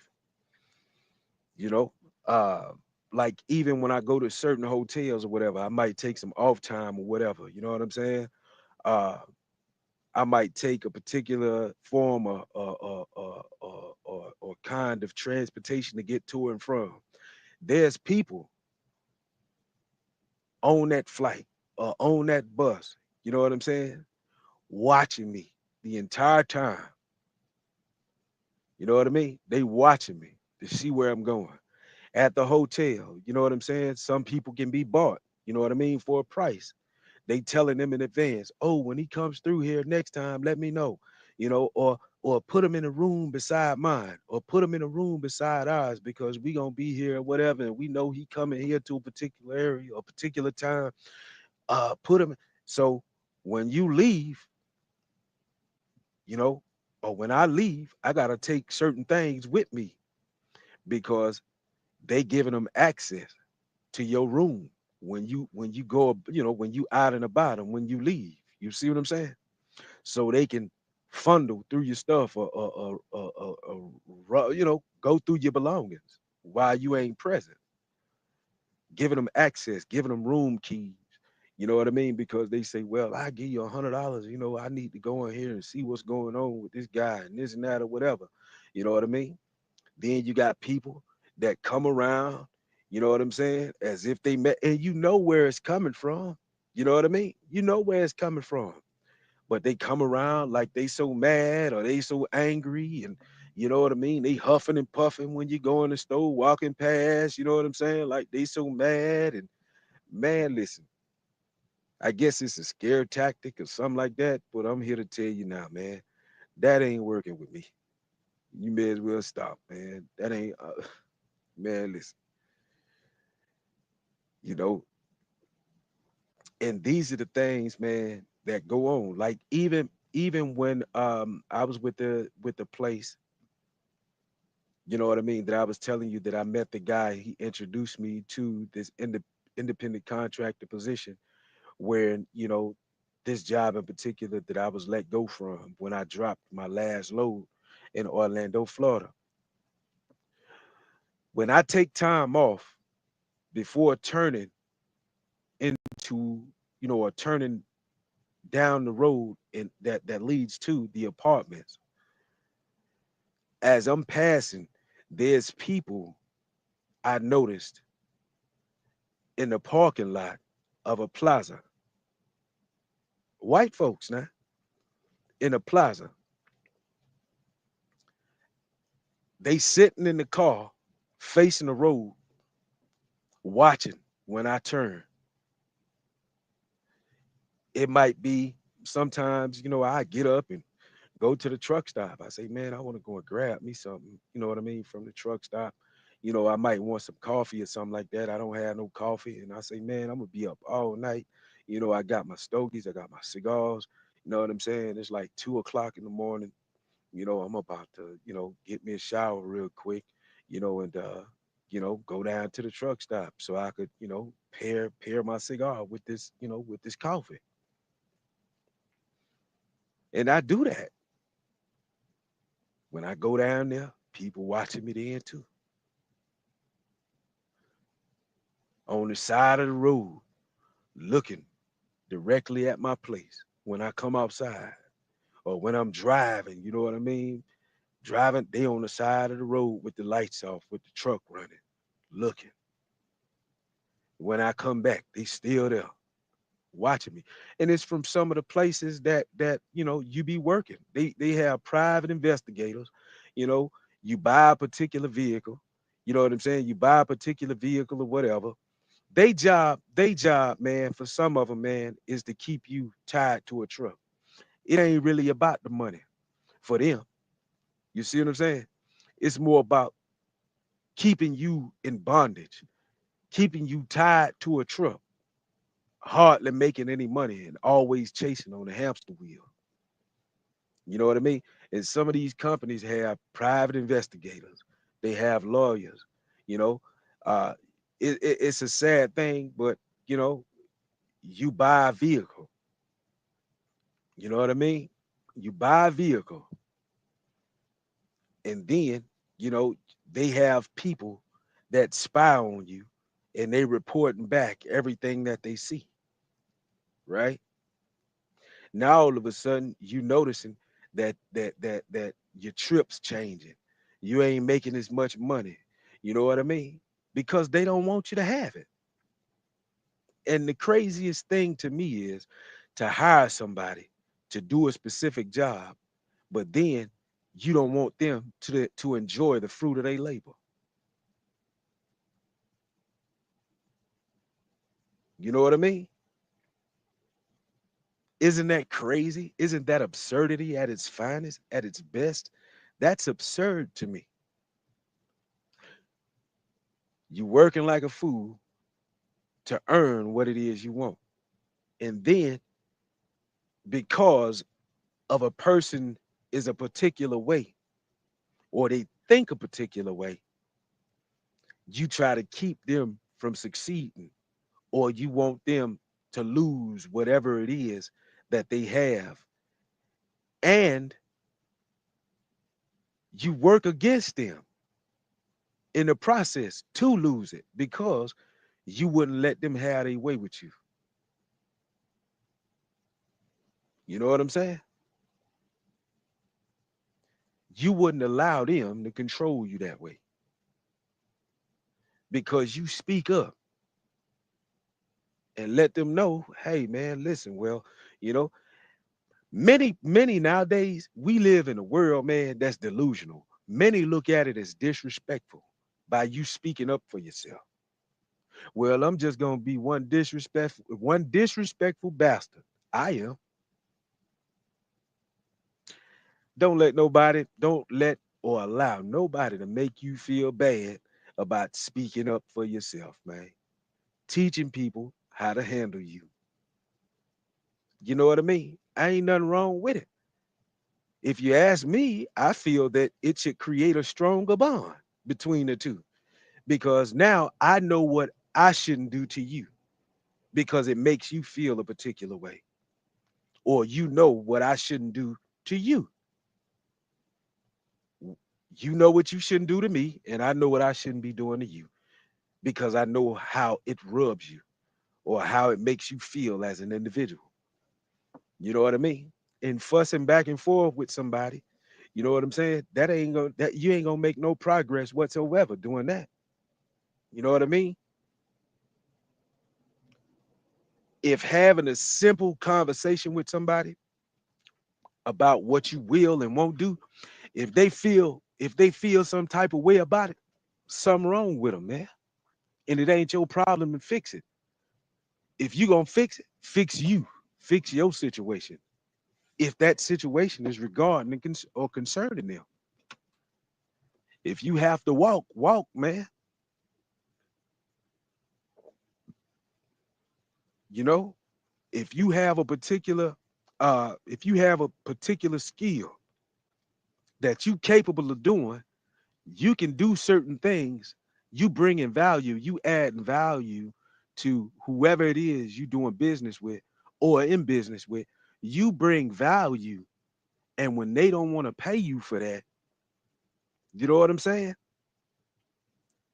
If it weren't for you, chances are it probably never would have gotten done.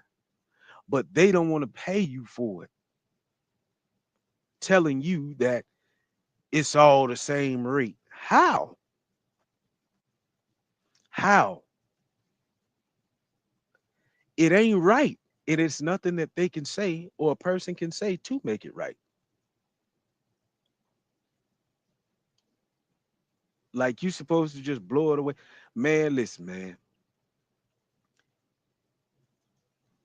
If you in the business of making money, it's your responsibility and your duty so that you survive, that you live, that you, feed your family, take care of your bills, live comfortably.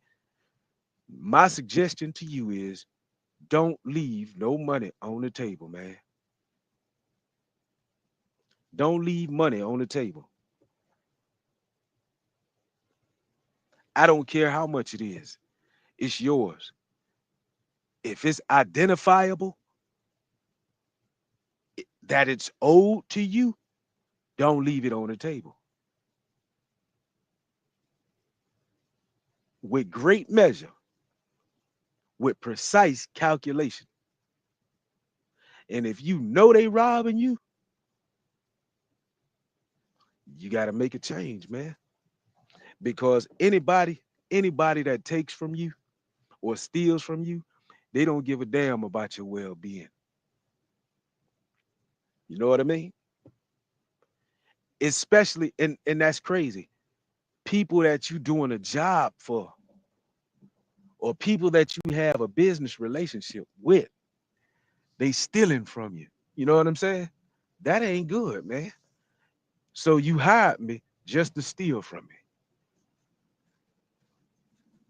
Or we went into business together just so you could falsely write or falsely fill in, you know what I mean, what was earned or proceeds. You hiding money and stealing money from the company. You know what I mean? That ain't a good relationship, man, at all. It speaks volume, speaks volumes regarding dishonesty, man. Having no integrity. They don't give a dang. You know what I'm saying? They don't give a damn. And then, you know what I'm saying? People sometimes battle so many different things, man, rather it be drug abuse, alcoholism. You know what I'm saying? If they were in their right mind, if they were in their right mind, you know what I'm saying? They wouldn't steal from you or nobody else. But see, they got to get a fix. That's the only reason why they doing what they doing. And it comes a point where they just don't care. They just gotta have it, man. You know. But after all these things, man, that happened to me, I should be mad. I should be pissed. If anybody's pissed, I should be. You know what I mean? Now I'm gonna leave you with this.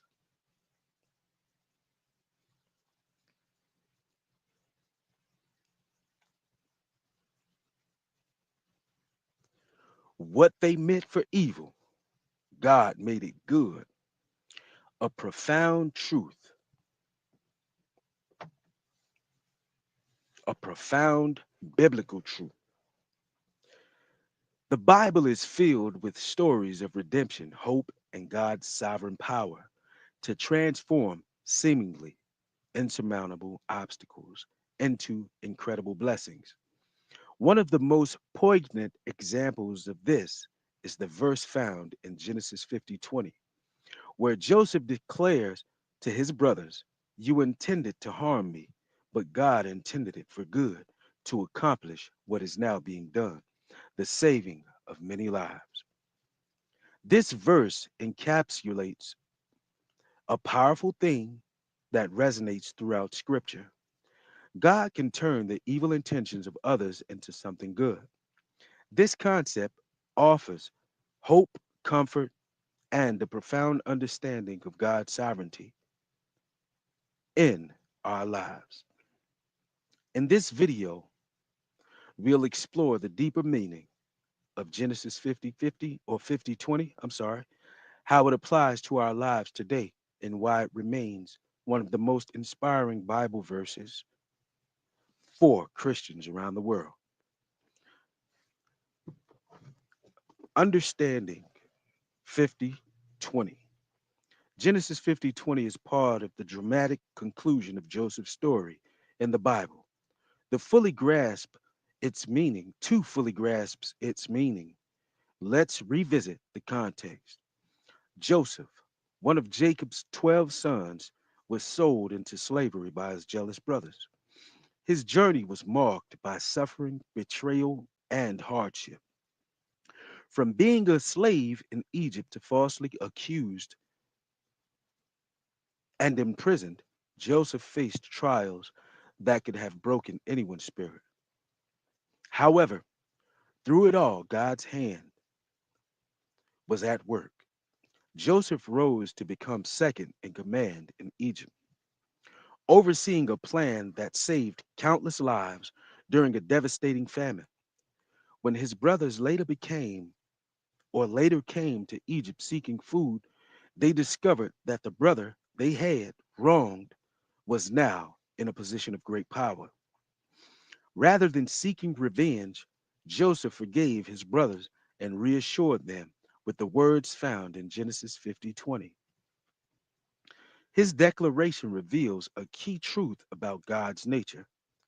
He is always in control, even in situations that seem hopeless. The sovereignty, the sovereignty of God, turning evil into good. The story of Joseph highlights one of the most important principles in Christianity: God's sovereignty. God is not surprised by evil or caught off guard by the actions of people. Instead, he is able to take even the most painful experiences and use them for his glory and our good. This theme is echoed in other parts of the Bible, such as Romans 8:28, and we know that in all things God works for the good of those who love him, who have been called according to his purpose. Isaiah 61:3, to bestow on them a crown of beauty instead of ashes, the oil of joy instead of mourning, and a garment of praise instead of a spirit of despair. These verses reinforce the message that God has the power to transform our pain and suffering into something meaningful. Applying Genesis 50:20 to our lives, finding purpose in pain. Life often throws unexpected challenges our way, whether it's the loss of a loved one, betrayal, or a career setback. It's easy to feel overwhelmed by the weight of our circumstances. Genesis 50:20 reminds us that no matter how dark things may seem, God is working behind the scenes. For example, consider the story of Job, who lost everything: his family, wealth, and health. Yet, through his faithfulness, God restored Job's fortunes and blessed him even more than before. When we face difficulties, it's crucial to trust that God can use our struggles for a greater purpose. Number two, forgiveness as a path to freedom.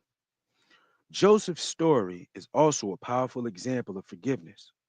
Despite the harm his brothers caused him, Joseph chose to forgive them. This act of grace not only freed Joseph from bitterness, but also restored his family relationships.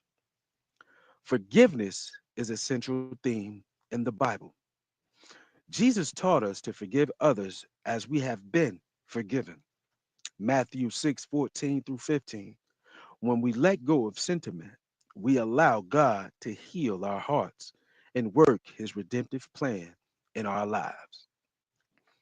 Number three, trusting God's timing. One of the most challenging aspects of faith is waiting for God's plan to unfold. Joseph spent years in slavery and prison before he saw God's promises fulfilled. During that time, it would have been easy for him to doubt God's plan. However, Joseph's story teaches us that God's timing is perfect. What may seem like a delay to us is often part of a greater plan. As Ecclesiastes 3:11 says, he has made everything beautiful in its time. Real life examples of God turning evil into good. Corey 10, number one. Corey 10, boom. A story of forgiveness and redemption. Corey ten Boom, a Dutch Christian during World War II, was imprisoned in a Nazi concentration camp for helping Jews escape the Holocaust. Despite the horrors she faced, Corey found solace in her faith. After the war, she became an advocate for forgiveness and reconciliation, sharing her story worldwide. Corey's life is a testament to Genesis 50:20. What the Nazis intended for evil, God used for good by inspiring millions with her message of hope and forgiveness. Number two, modern day testimonies. In today's world, many people experience moments where they see God turn their pain into purpose. From overcoming addiction to finding strength after tragedy, countless testimonies reflect the truth of Genesis 50:20. For instance, a person who survives a life threatening illness may go on to advocate for others facing similar challenges. Their story becomes a source of hope and encouragement, showing how God can use adversity for good. The role of faith in overcoming adversity. Faith plays a critical role in helping us navigate life's challenges when we trust in God's promises. We can face difficulties with courage and resilience. Genesis 50:20 reminds us that God is always at work, even when we can't see the bigger picture. Prayer and reflection. In times of hardship, prayer is a powerful tool for seeking God's guidance and comfort. Reflecting on verses like Genesis 50:20 can provide reassurance and strengthen our faith. Number two, community support. The Bible emphasizes the importance of community in our spiritual journey. Sharing our struggles and victories with others can help us see how God is working in our lives and the lives of those around us. Conclusion. A message of hope. Genesis 50:20 is more than just a verse. It's a declaration of God's ability to redeem even the darkest moments of our lives, whether we're facing personal trials or witnessing the brokenness of the world. This verse reminds us that God is in control. Better know it. As we reflect on Joseph's story and other examples of God's redemption or redemptive power, let us find comfort in knowing that what others mean for evil, God can use for good. This truth gives us hope, strengthens our faith, and inspires us to trust in his perfect plan. That was good right there, man. That was good. Wasn't that refreshing? What they meant for evil, God made it good. A profound truth, a profound biblical truth. What they meant for evil, God made it good. A profound biblical truth. That was good right there, y'all. You know what I mean? I just felt the need to share and hopefully it inspires someone. You know what I mean? Because, man, listen, it goes farther beyond what you see on the surface. You know what I'm saying? You never know. Everyone has a story.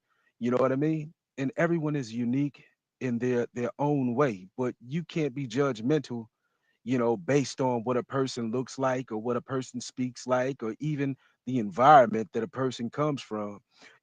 That doesn't mean that they don't have the knowledge, they don't have the education, you know what I mean? And it doesn't mean that they haven't seen hardship or struggle, you know what I mean? Or strife, you know what I'm saying? And nor is it their responsibility to tell you or give you their life story. You know what I mean? Just stand clear, let them do what it is they doing. You know what I mean? And just mind your business, man. It's that simple. Just mind your business.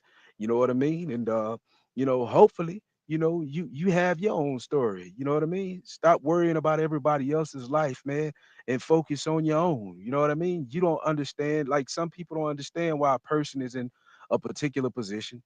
They don't understand what a person is gone through to be in that position. You know what I'm saying? You know, uh, for some, you know, nothing was hardly ever given, if at all anything was given. You know what I'm saying? So stay off our backs, man. Stay off our backs. You know what I mean? Please, just stay off our backs. You know what I mean? We deserve everything that God has prepared before us. You know what I mean? Everything. You know? So I hope that you enjoyed this video. Be sure to return to the live if you missed anything or if you just enjoy listening to me. Like I said, hopefully this video or hopefully this live inspires you. I'm glad and I'm grateful that I was able to do so, this morning while I was traveling. You know what I'm saying? Like I said, I made an attempt before to do a recording, but for some reason, I was unable to, for technical issues. But this is your guy, Awesome Will. You know what I mean? I'm sending you much love, and be sure to like, comment, subscribe, share this video, and stay on the platform, stay here with me, you know what I'm saying? And watch several other videos that I have available for you or available to you here on the YouTube platform. And also when you get the time and availability, go over to Emerald Music Group at A Word from William. Emerald Music Group at A Word from William. Be sure to subscribe there. And even if you don't subscribe right away, you know what I mean? There's a plethora of videos that you can watch there as well. And, hopefully you can get more insight on some things or some topics or discussions that you might be most interested in. you know Thank you kindly for the love and the support. And like I said, I hope you guys enjoy, and I want you to have a marvelous remainder of your week, a marvelous remainder of your day, a marvelous remainder of your month, a marvelous remainder of your year, a marvelous remainder of your years here on this beautiful earth that our God has made for all of us, to enjoy, to laugh, to live, etc. Until next time, this is guy Awesome Will. Like I said, I was sliding by, so I decided I'd slide on in and drop another live for you. Now I am about to slide on out and proceed about. You dig? Talk soon. Thanks for watching.